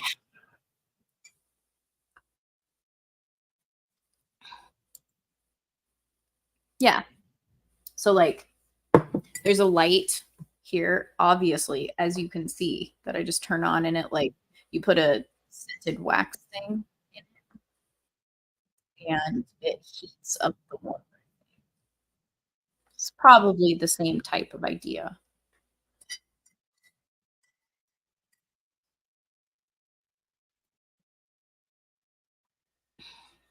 Yeah, that stuff. Even though I don't really like, I'm weird. I don't like fake scents. I don't know. You probably none of you have probably heard of Scentsy because you're a bunch of dudes, unless there's a female lurking or watching on the replay. Um, I got like a bunch of it because one of my friends was doing it's one of those pyramid schemes, um, to which friends, coworkers tend to do. So I support them so they can get some money. Um, it's almost like I really enjoy being billboards and supporting people. Anyway, yeah, so I have a bunch of that crap. So I just got like a little veteran one, and then like little bathroom ones that you plug in. They're not awful. It doesn't smell like a Bed Bath and Beyond, nope. Bath and Body in our house. And I do like switch it out. I'm about to switch it out to the pine scent because I do like Christmas scents. So yes, exactly. And a lot of like Febreze. I don't really like Febreze. Um, Mainly because Febreze kind of tends to be like a chemical y smell or scent to it that drives me crazy. So, put air freshener in your work truck and that smells like an 80s hair salon that only does bad perms. Nice.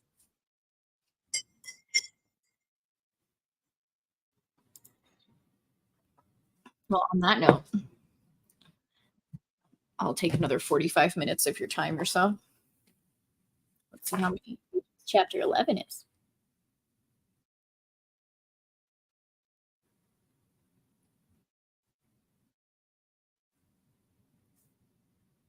It's not 20 at least. Like 16 pages. Yep, 16. It's not as long, but it's still longer than the normal. But it has 2 streams.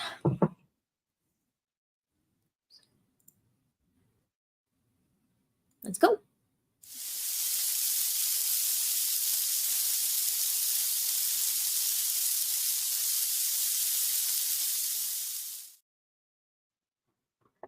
Chapter 11. Having toured the underworld, Taizong returns to life. Having presented melons and fruits, Lu Quan marries.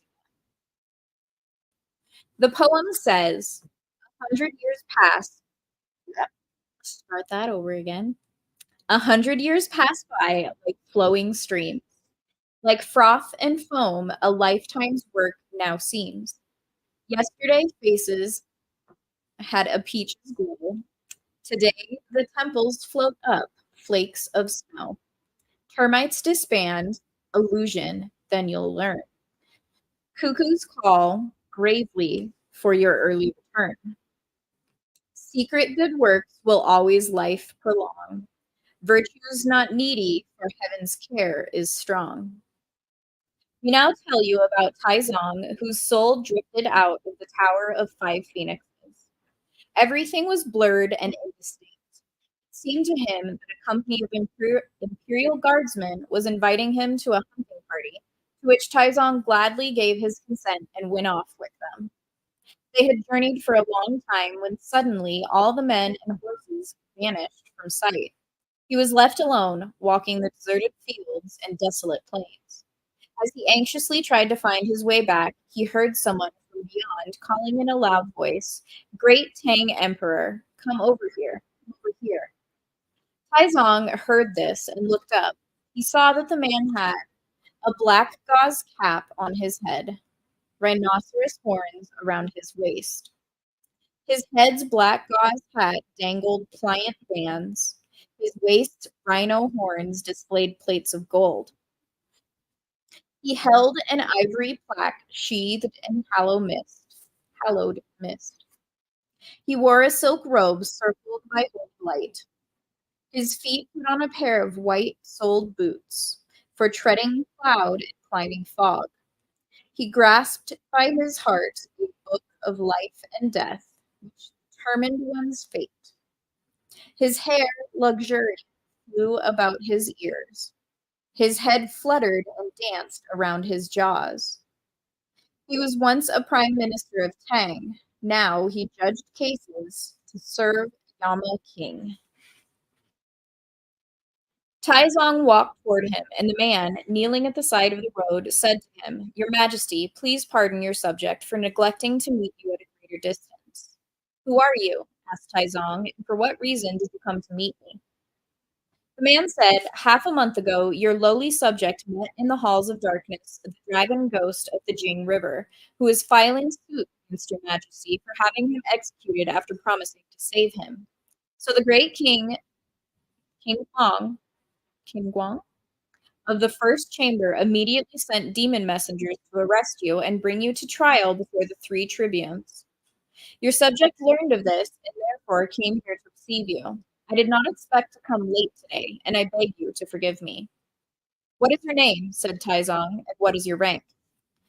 "When your lowly subject was alive," said that man, "he served on earth before the previous emperor as the district magistrate of Siju.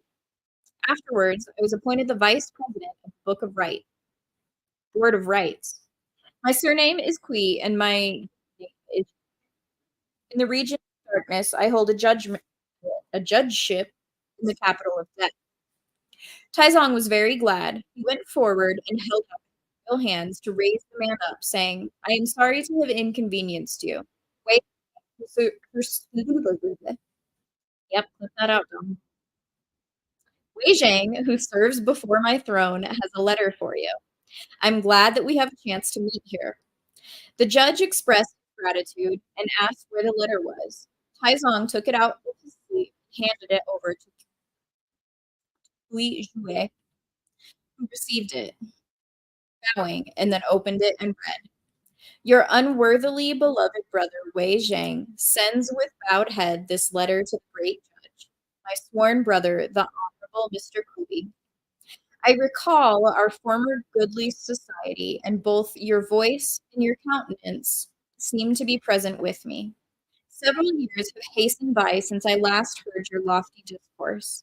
I could only prepare a few vegetables and fruits to offer to you as sacrifices during the festive times of the year, though I do not know whether you have enjoyed them or not.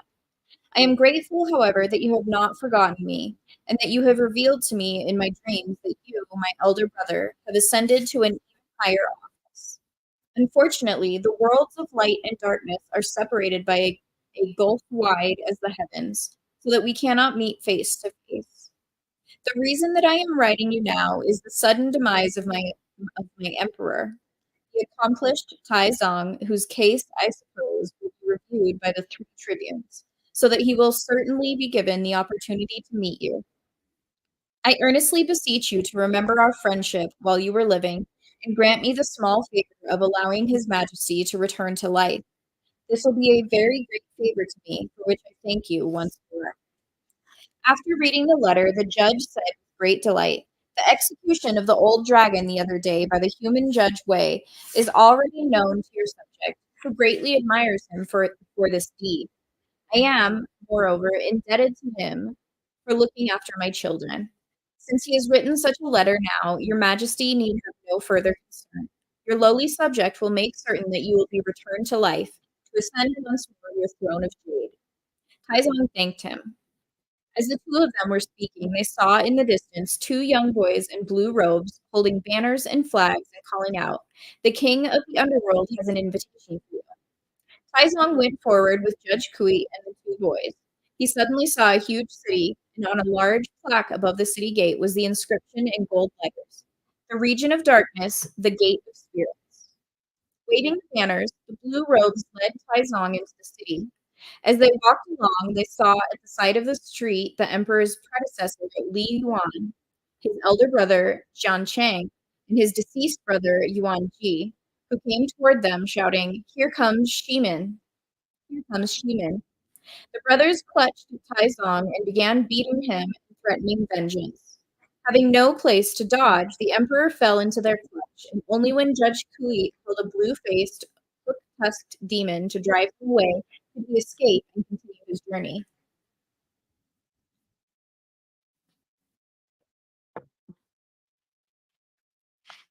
They had traveled no more than a few miles when they arrived at a towering edifice with green tiles. This building was truly magnificent. You see, lightly 10,000 folds of colored mists pile high. Dimly, 1,000 strands of crimson broom appear. Heads of wild beasts rear up from the eaves aglow. Pairs of lambent roof tiles rise in tiers of five. Rows of red gold nails bore deeply into doors. Crosswise, slabs of white jade make up the rails. Windows near the lights release morning smoke. The screens, the curtains, flash like fiery bolts. High-rising towers reach to the azure sky. Crisscrossing hallways join the treasure rooms. Fragrance from beast-shaped tripods line royal robes. Scarlet silk lanterns brighten the portal's leaves. On the left, hordes of fierce bullheads stand. On the right, gruesome horse faces line up. Gold placards turn to greet the ghosts of the dead. White silk descends to lead the deceased souls. It bears this name, the central gate of hell, the darkness hall of the princes of Hades. As Taizong was looking at the place, there came from within the tinkling of girdled jade, the mysterious fragrance of divine incense, and two pairs of torch candles, followed by the 10 kings of the underworld coming down the steps. The 10 kings were King Guang, king of the beginning river, king of the Song emperor, king of avenging ministers, King Yama, king of equal ranks, king of the Tai mountain, king of city markets, king of complete change, and the king of the turning wheel.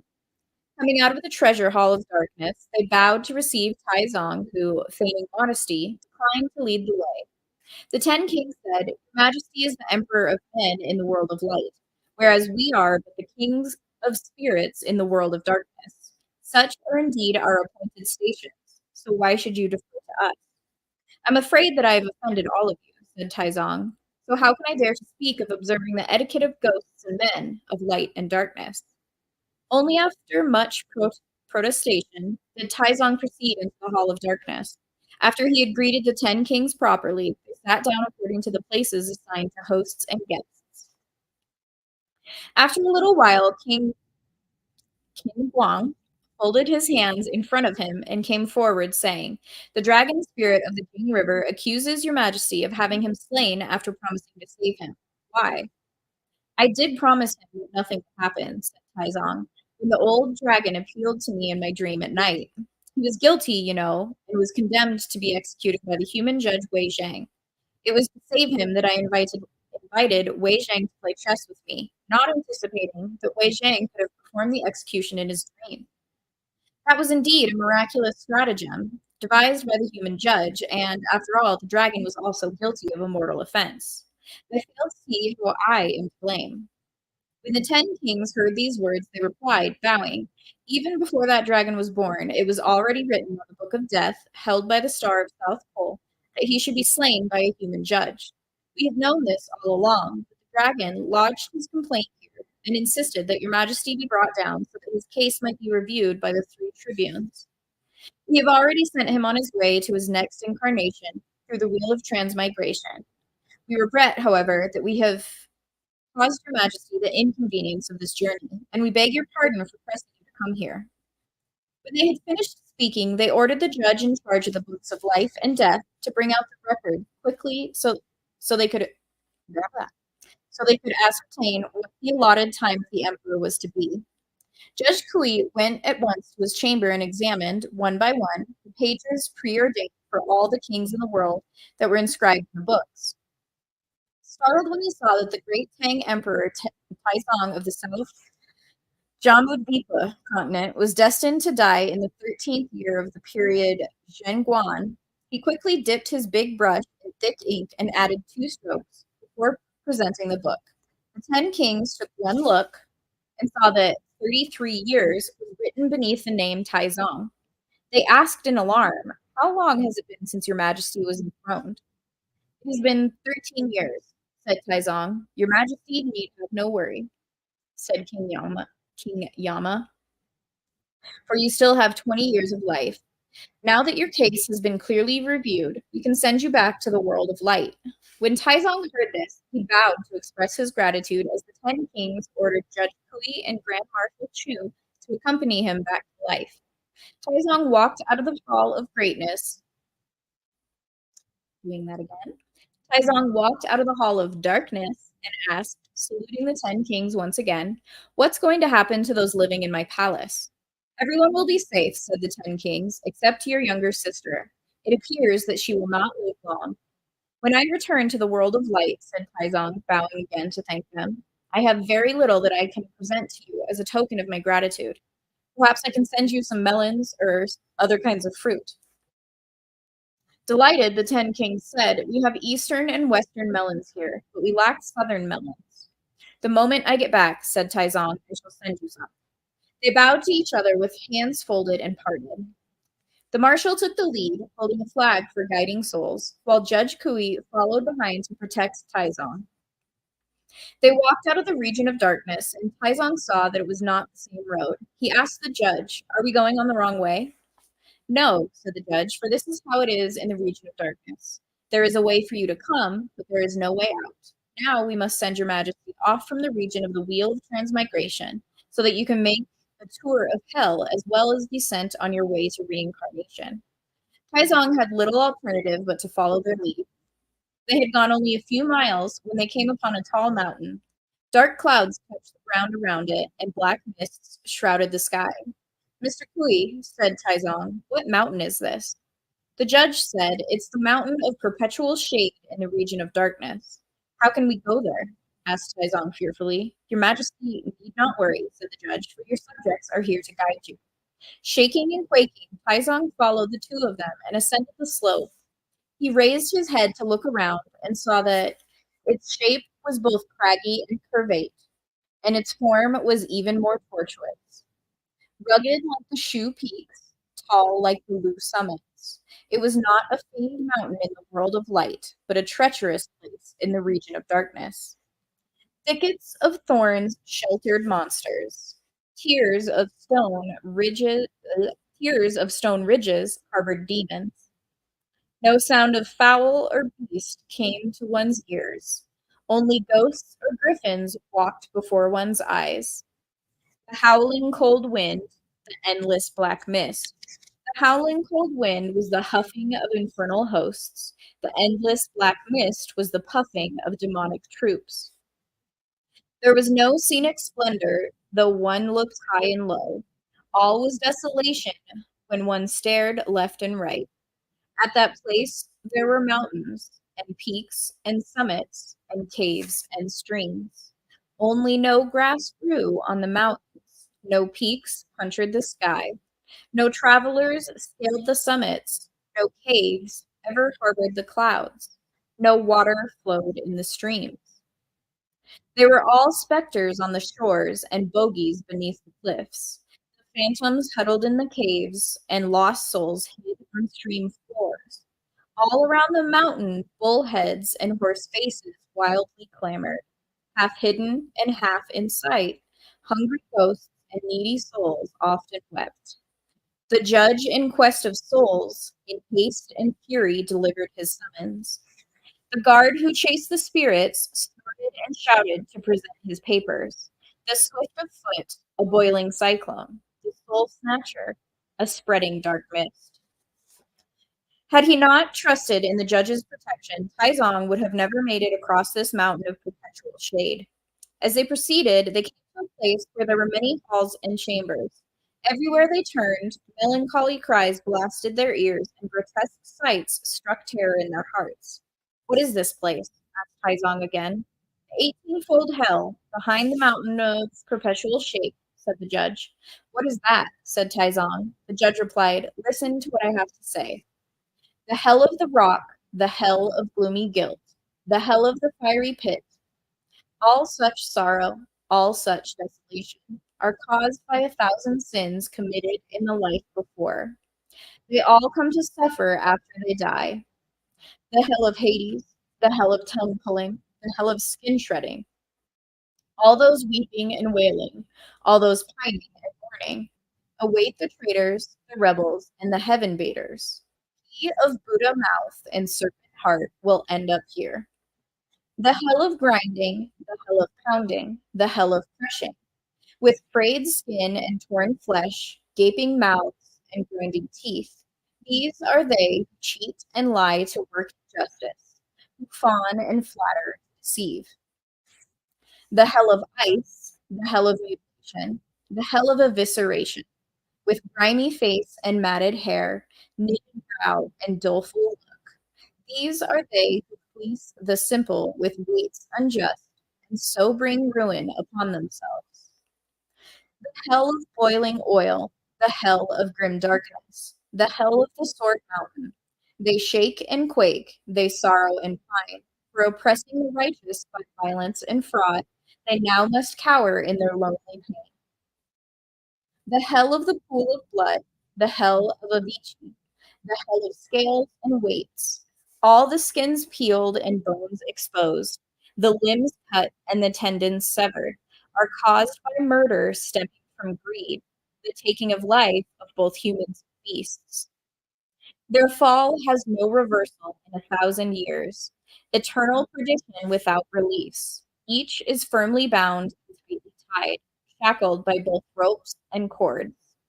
The slightest move brings on the red-haired demons, the black-faced demons, with long spears and sharp swords, the bullhead demons, the horse-faced demons, with iron spikes and bronze gavels. They strike till faces contort and blood flows down, but cries to earth and heaven find no response.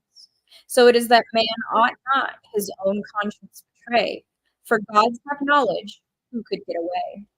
Thus vice and virtue will at last be paid. It differs only in coming soon or late. When Tizon heard these words, he was terror-stricken. They went on for a little while and came upon a group of demon soldiers, each holding banners and flags and kneeling beside the road. The guards of the bridges have come to receive you, they said. The, George, the judge ordered them to make way and proceeded to lead Taizong across a golden bridge. Looking to one side, Taizong saw another silver bridge, on which there were several travelers who seemed to be persons of principle and rectitude, justice, and honesty. They too were led by banners and flags. On the other side was another bridge, with icy wind churning around it and bloody waves seething below. The continuous sound of weeping and wailing could be heard. "What is the name of that bridge?" asked Taizong. "Your Majesty," said the judge, "it is the no option bridge. When you reach the world of light, you must have this recorded for posterity. For below the bridge, there is nothing but a vast body of surging water, a straight and treacherous path, like bales of raw silk flowing down the long river, with a pit of fire floating up to earth. This cold air oppressive, this bone-piercing chill. This foul stench, irksome and nauseous. The waves roll and swirl. No boat comes or goes to ferry men across. With naked feet and tangled hair, those moving here and there are all damned spirits. The bridge is a few miles long, but only 3 spans wide. Its height measures 100 feet, below 1,000 fathoms deep. On top are no railways for hands to hold. Beneath you, man-seizing savage fiends who, bound by cangs and locks, fight to flee no options, powerless path. Look at those ferocious guardians beside the bridge, and those damned souls in the river, how truly wretched. On branches and twigs, clothes of green, red, yellow, and purple silk hang. Below the precipice, strumpets crouch for having abused their own in-laws. Iron dogs and brass serpents will strive to feed on them. Their fall's eternal, there is no way out. The poem says, ghosts are heard wailing, demons often cry, as waves of blood rise 10,000 feet high. Horse faces and bullheads by countless scores, this no-option bridge grimly fortify. While Taizong and his guides were speaking, the several guardians of the bridge went back to their station, terrified by his vision. Taizong could only nod his head in silent horror. He followed the judge and the grand marshal across the malicious water of the no-option river and the bitter realm of the bloody bull. Soon they arrived at the city of the dead, where clamoring voices were heard proclaiming distinctly, "Li Shimen has come! Li Shimen has come!" When Taizong heard all this shouting, his heart shook and his gall quivered. Then he saw a throng of spirits, some with backs broken by the rack, some with severed limbs, some headless, who barred his way and shouted together, "Give us back our lives! Give us back our lives!" In terror, Taizong tried desperately to flee high, at the same time crying, "Mr. Kui, save me! Mr. Kui, save me!" "Your Majesty," said the judge, "these are the spirits of various princes and their underlings, of brigands and robbers from sundry places. Through works of injustice, theirs and others, they perished and are now cut off from salvation, because there is none to receive them or care for them. Since they have no money or belongings, they are ghosts abandoned to hunger and cold. Only if your Majesty can give them some money will I be able to offer you deliverance." "I came here," said Taizong, "with empty hands. Where can I get money?" "Your Majesty," said the judge, "there is in the world of the living a man who has deposited great sums of gold and silver in our region of darkness.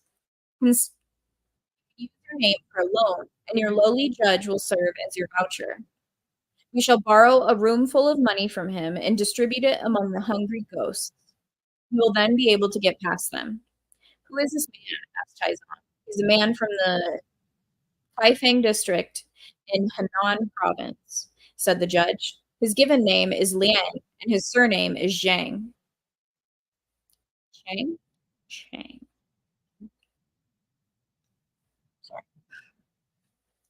He has 13 rooms of gold and silver down there. If your majesty borrows from him, you can repay him when you return to the world of light. Highly pleased and more than willing to use his name for the loan, Taizong at once signed a note for the judge. He borrowed a room full of gold and silver, and the grand marshal was asked to distribute the money among the ghosts. The judge also instructed them, saying, "You may divide up these pieces of silver and gold among yourselves, and use them accordingly. Let the great Tang Father pass, for he still has a long time to live. By the solemn word of the 10 kings, I am accompanying him to return to life. When he reaches the world of the living, he has been instructed to hold a grand mass of land and water for your salvation. So don't start any more trouble."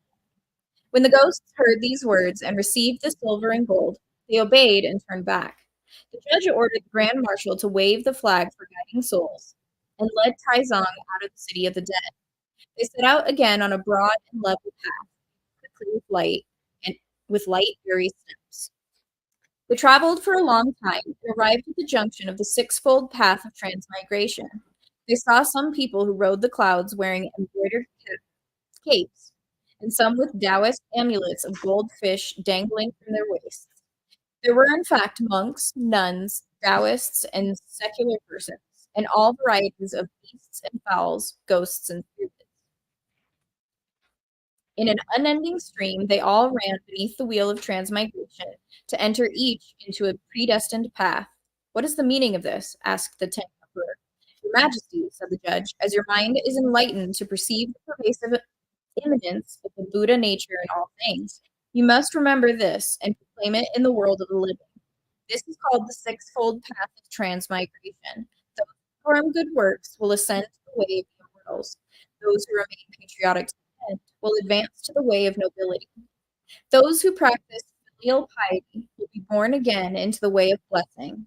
Those who are just and honest will enter once more into the way of humans. Those who cherish virtue will proceed to the way of riches. Those who are vicious and violent will fall back into the way of demons." When the Tang Emperor heard this, he nodded his head and sighed, saying, "Ah, how truly good is goodness. To do good will never bring illness. In a good heart always abide. On a good way your door fling wide. Let no evil thoughts arise, and all mischief you must despise. Don't say there's no retribution, for gods have their disposition." The judge accompanied the Tang Emperor up to the very entrance to the way of nobility before he prostrated himself and called out, "Your Majesty, this is where you must proceed, and here your humble judge will take leave of you. I am asking Grand Marshal Zhu to accompany you a little further." The Tang Emperor thanked him, saying, "I'm sorry, sir, that you have had to travel such great distance on my account. When your Majesty returns to the world of light," said the judge, "be very certain that you celebrate the grand mass of land and water so that those wretched, homeless souls will be delivered. Please do not forget. Only if there is no murmuring for vengeance in the region of darkness will there be the prosperity of peace in your world of light. If there are any wicked ways in your life, you must change them one by one, and you must teach your subjects far and wide to do good. You may be assured then that your empire will be firmly established, and that your fame will go down to posterity." The Tang Emperor promised to grant each one of the judge's requests. After having parted from Judge Kui, he followed Grand Marshal Zhu and entered the gate. The Grand Marshal saw inside a black-maned bay horse, complete with rein and saddle. Lending the Emperor assistance from left and right, he quickly helped him mount. The horse shot forward like an arrow, and soon they reached the bank of the Wei River, where a pair of golden carts could be seen frolicking on top of the waves. Pleased by what he saw, the Tang Emperor reined in his horse and stopped to watch. "Your Majesty," said the Grand Marshal, "let's hurry and get you back into your city while there is still time." But the Emperor persisted in his indulgence and refused to go forward. The Grand Marshal grabbed one of his legs and shouted, "You still won't move? What are you waiting for?" With a loud splash, he was pushed off his horse into the Wei River, and thus he left the region of darkness and returned to the world of light. I shall now tell you about those who served before the throne in the Tang Dynasty. Zhu Mugong, Qin Shubao, Hu Jingde, Tuan Shishan, Ma Sanbao, Cheng Yaojin, Gao Xilian, Li Shiji, Feng Zhuanling, Ru Ruhui, Ruhui, Zhao Yu, Fu Yi, Zhang Daoyuan, Zhang Shiheng, and Wang Gui constituted the two groups of civil and military officials. They gathered with the crown prince at the Eastern Palace, the queen, the ladies of the court, and the chief steward in the Hall of the White Tiger for the imperial mourning. At the same time, they discussed issuing the obituary proclamation for the whole empire and crowning the prince as emperor. From one side of the hall, Wei Zhang stepped forward and said, "All of you, please refrain from doing anything hasty. If you alarm the various districts and cities, you may bring about something undesirable and unexpected. Let's wait here for another day, for our Lord will surely come back to life." "What nonsense you are talking, Prime Minister Wei," said Zhu Xingzong, coming from below. For the ancient proverb says, "Just as spilled water cannot be retrieved, so a dead man can never return." Why do you mouth such empty words to vex our minds? What reason do you have for this? "To tell you the truth, Mr. Zhu," said Wei Zhang, "I have been instructed since my youth in the arts of immortality. My calculations are most accurate, and I promise you that His Majesty will not die." As they were talking, they suddenly heard a loud voice crying in the coffin, "You've drowned me! You've drowned me!" It so startled the civil and military officials and so terrified the queen and the ladies that every one of them had a face brown as autumnal mulberry leaves, a body limp as the willow of early spring. The legs of the crown prince buckled. He could not hold the mourning staff to finish his rites. The soul of the steward left him. He could not wear the mourning cap to show his grief. The matrons collapsed. The ladies pitched sideways. The matrons collapsed, like deep hibiscus blasted by savage wind. The ladies pitched sideways, like lilies overwhelmed by sudden rain. The petrified lords, their bones and tendons feeble, trembled and shook, all dumb and awestruck. The whole White Tiger Hall was like a bridge with broken beams. The funeral stage resembled a temple wrecked. Every person attending the court ran away, and no one dared approach the coffin. Only the upright Zhu Mugong, the rational Prime Minister Wei, the courageous Qin Qiang, and the impulsive Jean Day came forward and took hold of the coffin. "Your Majesty," they cried, "is there something bothering you? What's about it? Don't play ghost and terrify your relatives." Then, however, Wei Zhang said, "He's not playing ghost. His Majesty is coming back to life. Get some tools, quick." They opened the top of the coffin and saw indeed that Tai Zong was sitting up inside, still shouting, "You drowned me. Who bailed me out?" Mugong and the rest of them went forward to lift him up, saying, "Don't be afraid, Your Majesty, and wake up. Your subjects are here to protect you." Only then did the Tang Emperor open his eyes and say, "How I suffered just now. I barely escaped attack by spiteful demons from the region of darkness, only to encounter death by drowning." "Have no fear, Your Majesty," said the ministers. "What kind of calamity occurred in the water?" "I was riding a horse," the Tang Emperor said. "When we came near the Wei River, where two fishes were playing. That deceitful Grand Master Zhu pushed me off my horse into the river, and I was almost drowned. His Majesty is still entirely free from the influences of Beijing." He quickly ordered from the imperial dispensary medicinal broth designed to calm his spirit and fortify him. They also prepared some rice gruel, and only after taking such nourishments once or twice did he become his old self again, fully regaining his living senses. Calculation revealed that the Tang Emperor had been dead for 3 days and nights and then returned to life to rule again. We have thus a testimonial poem. From ancient times, how oft the world has changed. History is full of kingdoms that rise and fall. Countless were the wonders of Zhao, Han, and Jin, which could match King Tang's from death to life recall. By then it was dusk. The various ministers withdrew after they had seen the emperor retire. The next day they took off their mourning garb and changed into their court attire. Everyone had on his red robe and black cap, his purplish purple sash and gold medal, waiting outside the gate to be summoned to court. We now tell you about Taizong, who, having received the medicine prescribed for calming his spirit, fortifying his soul, and having taken the rice broth several times, was carried into his bedchamber by his attendants. He slept soundly that whole night, and when he arose at dawn, his spirit was fully revived. Look how look how he was attired. He donned a tall royal cap.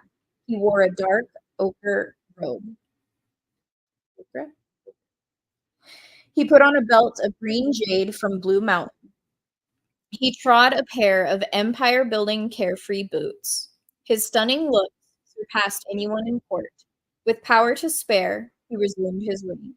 What a great Tang emperor of justice and truth, the majestic Li who rose again from the dead. The Tang emperor went up to the treasure hall of the golden carriage and gathered together the two groups of civil and military officials who, after shouting "Long live the emperor" 3 times, stood in attention according to rank and file. Then they heard this loud announcement: "If there is any business, come forth and make your memorial. If there is no business, you are dismissed from court."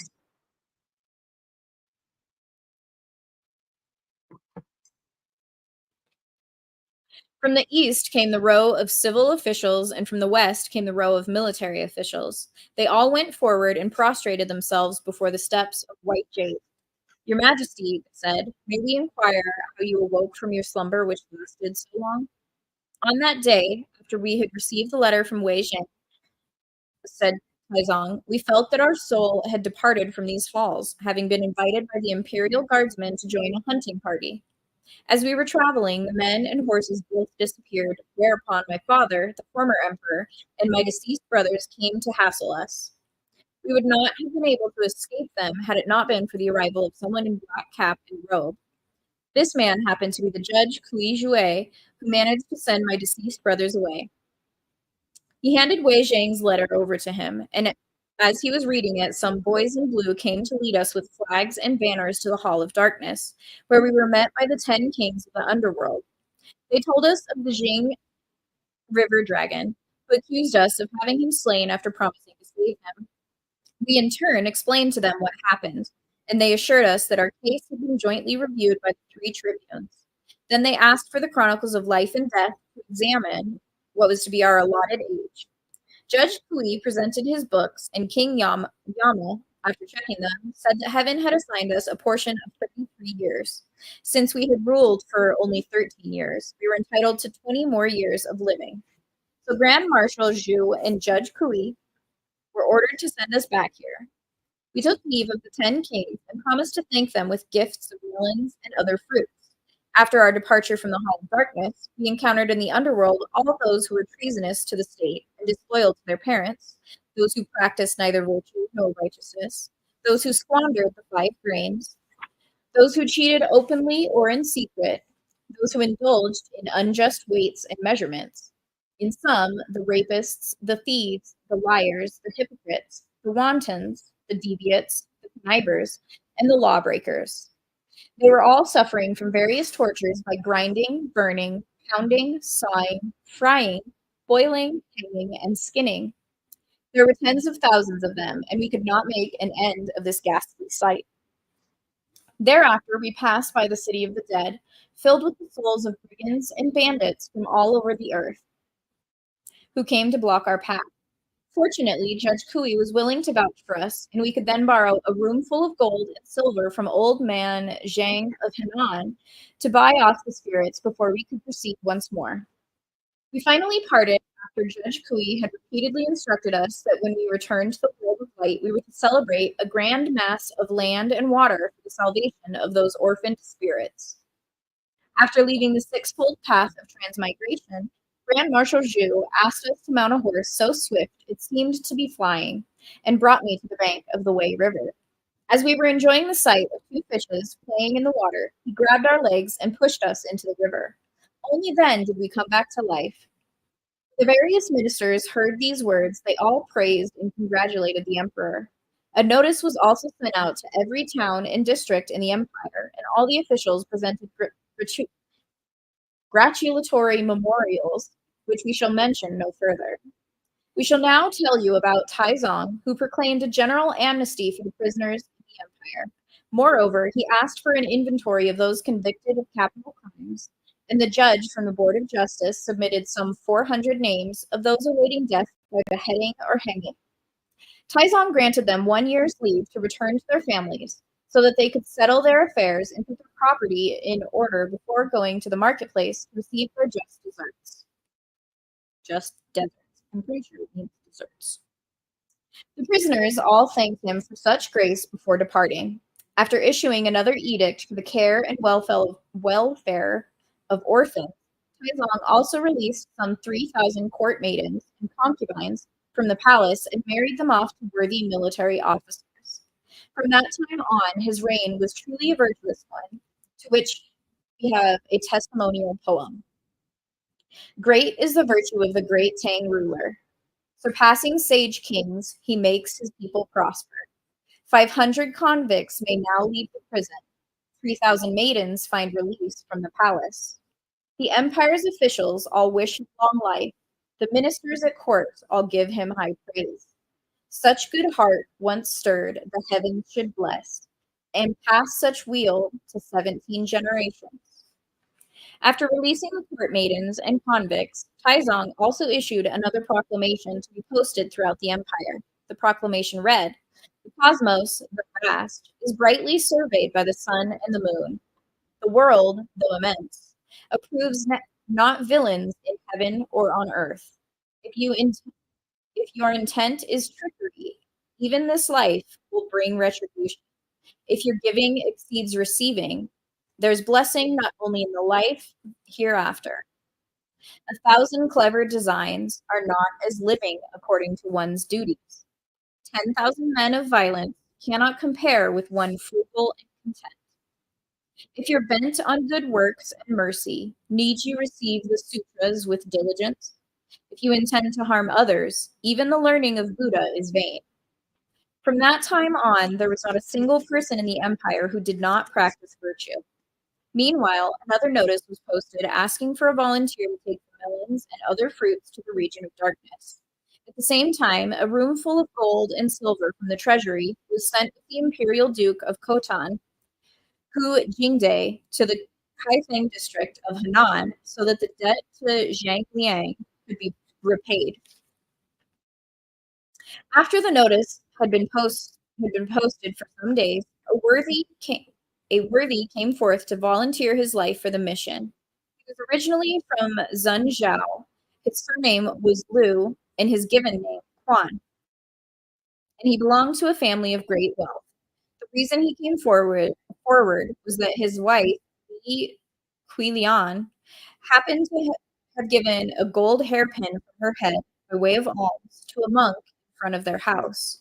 When Lu Quan chided her for her indiscretion in flaunting herself outside their home, Li became so upset that she promptly hanged herself, leaving behind her a pair of young children who wept piteously day and night. Lu Quan was so filled with remorse by the sight of them that he was willing to leave life and property to take the melons to hell. He therefore took down the royal notice and came to see the Tang Emperor. The emperor ordered him to go to the lodge of the Golden Pavilion, where a pair of southern melons were put on his head, some money in his sleeve, and some medicine in his mouth. So Lu Quan died by taking poison. His soul, still bearing fruits on his head, arrived at the gate of spirits. The demon guardian at the door shouted, "Who are you that you dare come here?" "By the imperial command of the great Tang Emperor Taizong," said Lu Quan, "I came here especially to present melons and other fruits for the enjoyment of the 10 kings of the underworld." The demon guardian received him amiably and led him to the treasure hall of darkness. When he saw King Yama, he presented the melons, saying, "By order of the Tang Emperor, I came from afar to present these melons as a token of thanks for the gracious hospitality of the 10 kings." Highly pleased, King Yama said, "That Emperor Taizong is certainly a man of his word." He accepted the melons and proceeded to ask the messenger about his name and his home. "Your humble servant," said Lu Quan, "resided originally in Junzhou My surname is Liu, and my given name is Quan. Because my wife hanged herself, leaving no one to care for our children, I decided to leave home and children and sacrifice my life for the country by helping my emperor to take these melons here as a thank offering. When the 10 kings heard these words, they asked at once for Li, the wife of Lu Kuan. She was brought in by the demon guardian, and wife and husband had a reunion before the Hall of Darkness.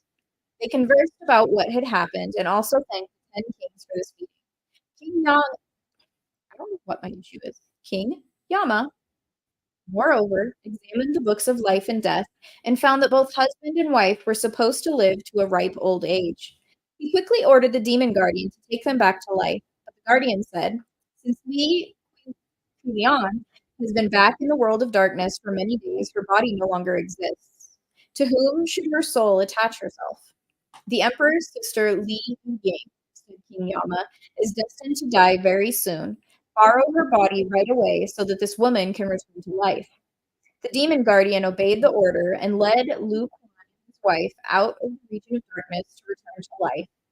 We do not know how the two of them returned to life. Let's listen to the explanation in the next chapter. Let's not, because clearly I'm getting entirely too tongue-tied to read another chapter. Blah, blah, blah. I find it interesting that the Tang Emperor, Taizong, speaks in, is it third person? When you say we, multi-person? It's not even third person. Second person? Whatever. I'm sometimes smart, most of the time not. Don't judge me.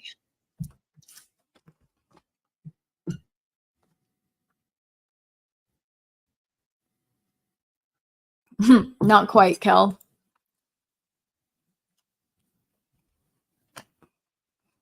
All of it one paragraph. Yeah, no.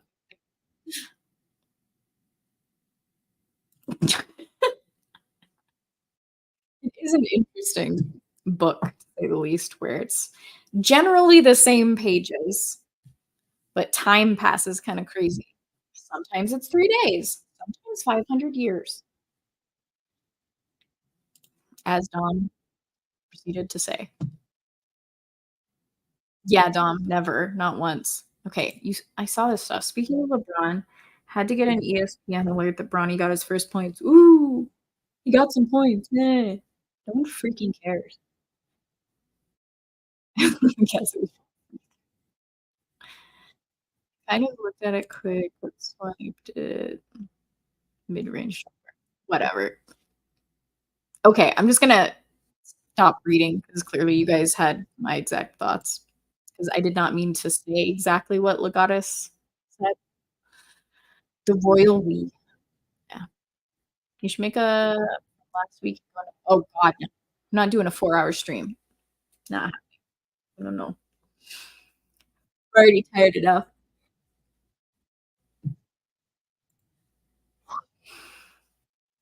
I would like to borrow from all that. So I support this message. Hi, your average patriot nerd. How are you? Working along?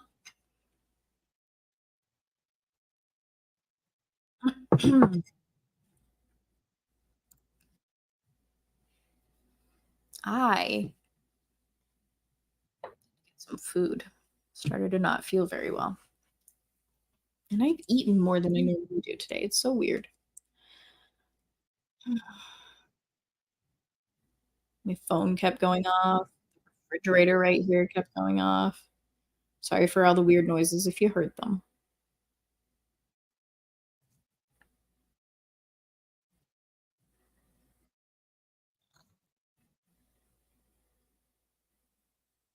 Sorry, I'm just looking at all my notification. Oh, Aaron Judge finally decided to try and do something in the postseason. Look at that. Turn off my MLB notifications. I don't want to keep it scrap reading to scrap, whatever. You started a new job today. Interesting. Of similar nature or completely different?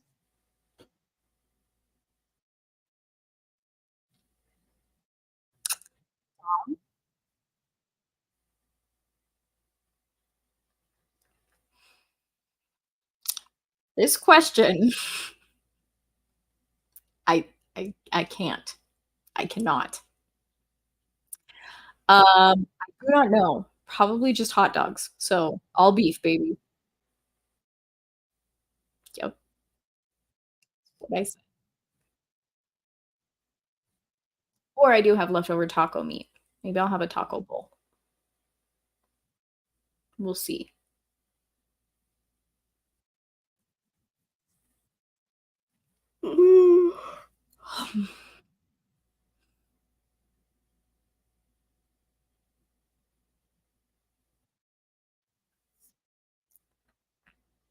Not all good though. Don't keep on. Okay. What are they? You know what? I don't want to say it because I don't want to jinx it if they're local. Oh, that is awesome. That is wonderful. I had a long haul trucker uncle. He actually pierced my ears when I was a kid. He would like, stop for a night when he drove past because we were right off the highway. Um, he would have loved to do local. That's awesome for you and your family. Congrats, man. So of a similar nature, yes. Hey, Floyd, Scorpio. Been neglecting everybody and everything for sure. I apologize for that. Take care of your channel, man. No apology necessary. Not repeating what Kel said. Ketchup and mustard and other toppings. It depends on our mood. I need to. I've been meaning to do this for a while.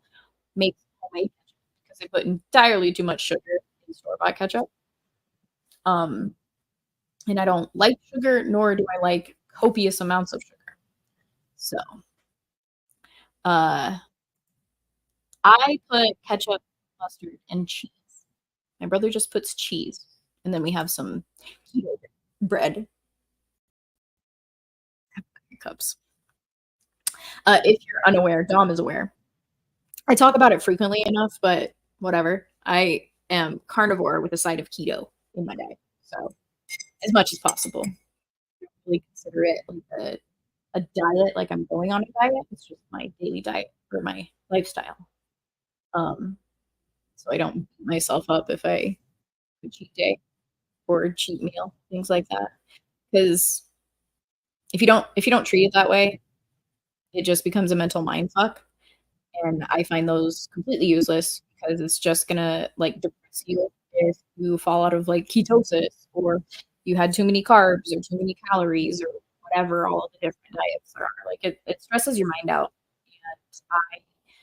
And I had previously tried diets and that's always how it was. But once we started this one, like, we just looked into it and it worked almost immediately. I lost 7 pounds in like 3 weeks without throwing any freaking change to my workout routine, which was nothing at the time. So at first we started just carnivore. It was just cutting everything. It was just meat. And then we started throwing dairy into it. So like milk and cheese, heavy cream, and added honey back into it, which depending on the type of carnivore you do, there's like different levels of what you like. You can be completely strict and just meat, no seasonings, maybe salt and pepper. No, thank you. I want a little variety in my life, so not happening. Uh, all the way up to where like it's animal byproduct, which can include honey because it comes from bees. It's a byproduct of bees, which is an animal source. Or it's just excuses for people to sweeten things, but whatever. Yeah, and so it just essentially became something that we molded into our lifestyle. So that's why I don't really like calling it a diet. I don't know why I'm going on a diatribe here at the end of this. I don't know. I chit chat with you all the time, I guess. But yeah, if anyone's interested, that's how I do life. And we started throwing in a bit of keto because they're very similar diets. So a lot of people tend to do ketovore, who do lower carb or no carb type of diets. So there is a ketovore community up there.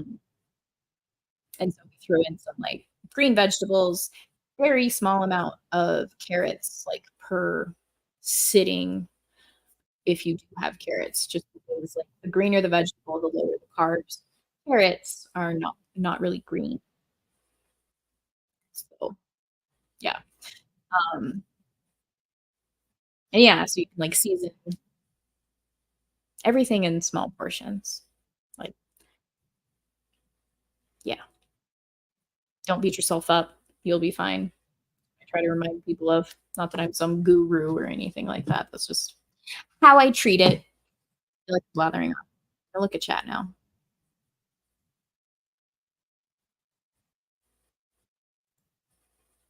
Ah, Kel, I've got nothing to say to you. Maybe keep your mouth shut. That should have been the lesson.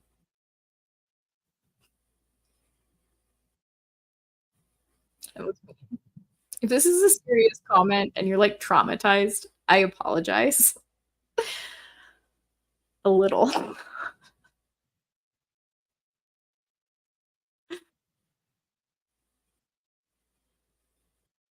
I've got nothing to say to this either, Kel. I don't know why I said either because I had something to say to the last comment. I don't get anything. I didn't say nothing. Fine. Whatever. Even desert. I don't really like to eat desert. Basically, that would be sand. Uh, I do make carnivore um, cheesecake, so I do have dessert. Yes, I just corrected you. You're welcome. That's what I do. I can't believe that actually happened. That's crazy. I've always eaten honey and never had that happen. So I feel like you might be an outlier. I could be completely wrong. And maybe I'm an anecdote where it's never happened to me, but it seems odd. These are sneaky. Smash one with some hat, and somehow it stung the.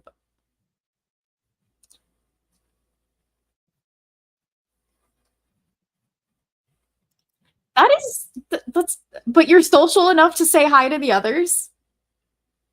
I feel like it's nefarious. Auto misspeller. I didn't know that existed. Are you on your phone, or is that just your fingers? Giggity. Butter and honey sandwiches on field trips. We still have peanut butter and honey sandwiches. I also do peanut butter and pickle sandwiches. No, I'm not pregnant. I don't like you, Dom. I didn't know that. Pray tell. Tell me why I don't like you.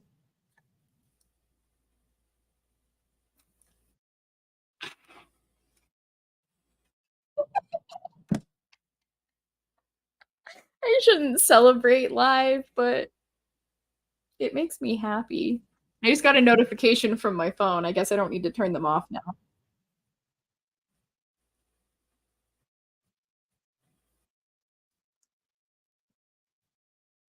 Wait, like Adrian O'Connell? Because I'm not accepting any other AOC into my name. He's probably a little young for me to make that comment. That's not how I meant it, but whatever.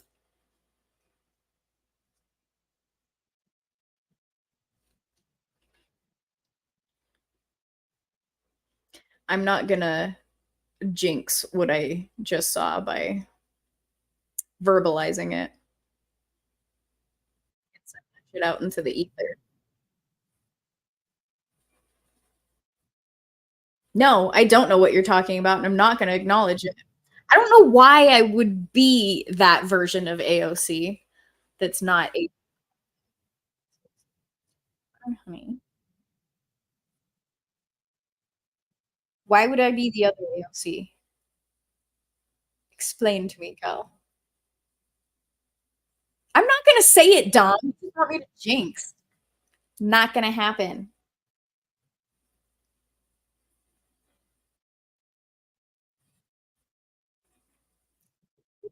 Gross shit. And she's pregnant. First of all, didn't know she was pregnant. Second of all, gross, because I don't I can't even uh first of all, have you tried it? Have you ever tried it? Wheat bread, creamy peanut butter, dill pickles.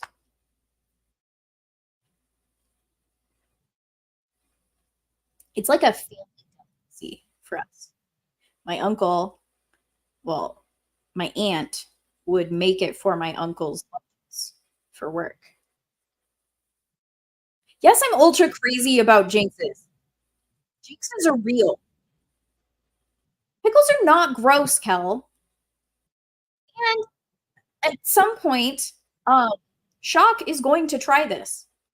He doesn't like peanut butter. So I think you should try it too. No, you think pickles are gross? You didn't spell it wrong. Dumb. Aiden O'Connell, his nickname is AOC, your average Patriot nerd. Aiden O'Connell is a quarterback for the Raiders. He is currently out because he broke his thumb. And he is better than Gardner Minshew.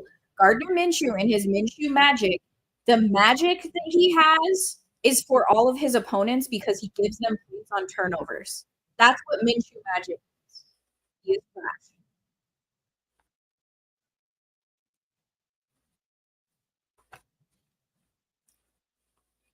Now I'm having fun just randomly yelling at chat. So you didn't spell it wrong. Pickles are not gross. Dom, you're an anti-pickle person? What the what the F? I don't care if he grows an epic stash. That does not a good quarterback make. Oh no, Kel is speaking of a different AOC. I refuse to accept that within my acronym. Dom, you disappoint.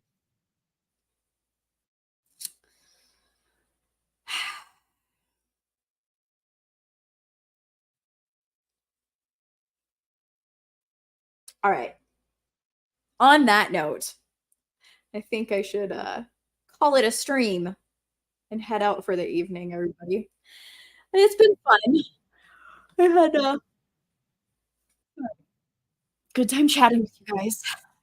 Even though well, not gross, neither is peanut butter. I did say that. That's just for shock. Um, Preggers.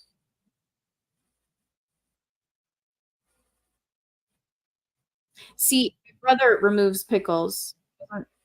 He doesn't dislike pickles. He just doesn't like them on his burgers and gives them to me. Because pickles.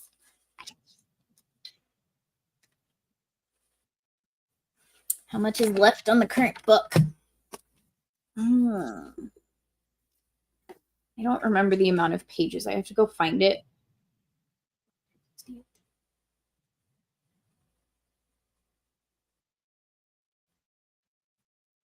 I think it's going to be, so what? This is 6. I think we have 7 more streams to go if I calculated it out properly. So we're on page 268. And there are 478. So we got 210 pages. We're over halfway there. And it's 23 chapters. I believe 4. 25. 25 chapters. Left on chapter 12.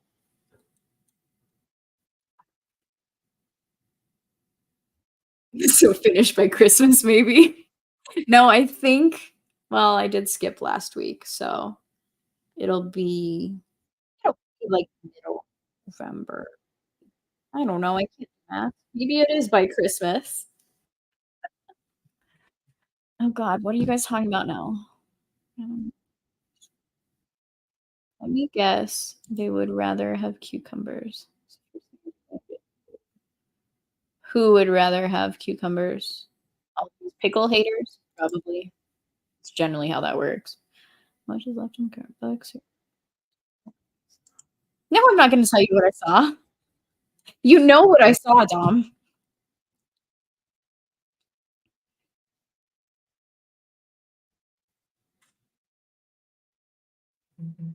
Which was the night before Christmas stream.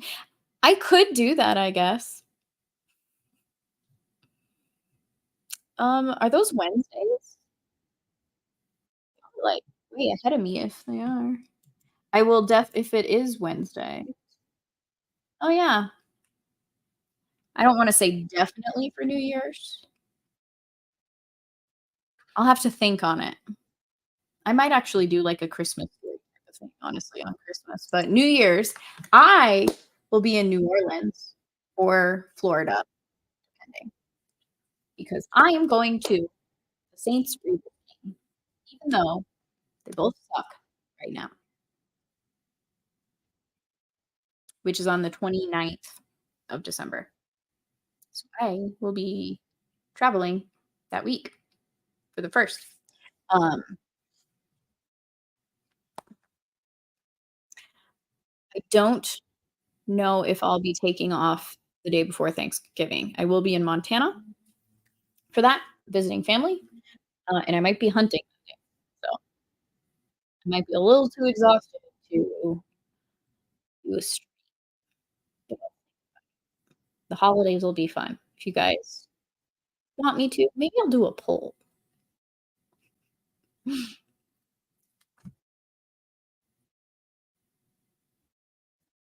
Wednesday holidays are even more gross than pickles. No, you just want me to jinx it. And don't tell me, like, everything's a jinx, nothing's a jinx, because I'm not gonna listen. I hate when my hat gets off-centered.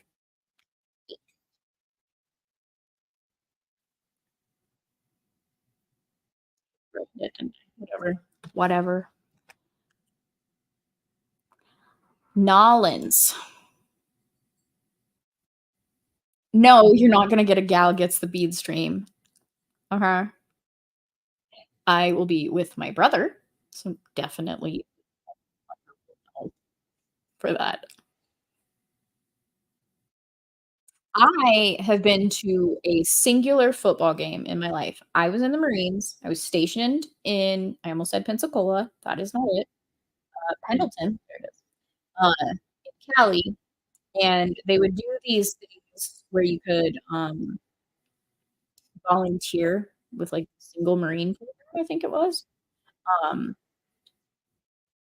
and I got to be in an episode of Mike and Molly as part of the crowd where they're like, "Clap, laugh," that type of stuff. So I got to do an episode, like, over Halloween for them. Um, and then another time, I was, like, an usher for get this, a Raiders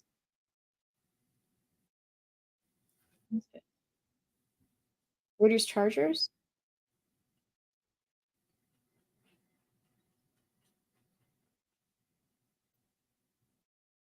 I have no memory anymore. Yeah, it was a Raiders Chargers game, and we were in San Diego. It was it was fun. I'm a Raiders fan. They did win too, so that was great. But every time they'd score a point, I'd just very quietly to myself so I don't get jumped. And this big burly dude decked out in Raiders stuff came into my section with him and his girlfriend. It was great, and I was able to cheer loudly whenever I could. It was a lot of fun. But as a fan, I have not been to a game before. As a fan, like, as a regular person, as a civilian.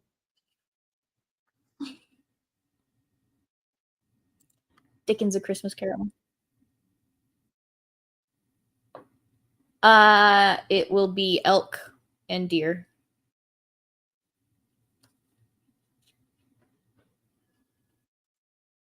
Gross. Just just no. What's wrong with you? All right, guys, I really should go. I'm sure my brother is hungry. I'm hungry. And yeah, you guys are probably hungry if you haven't eaten already. People like Dawn on the East Coast. But yeah, thanks for hanging out. This one was a bit longer. Sorry for the long chapters, but it was fun. I appreciate all of you. You guys are awesome. I'm gonna be at some point better at doing outros, but that's the thing. Uh, Subscribe, like, and share, and follow me on the socials for updates on life, on streams, on doing things. See you guys at Ballbusters tomorrow. Have a good night, everybody.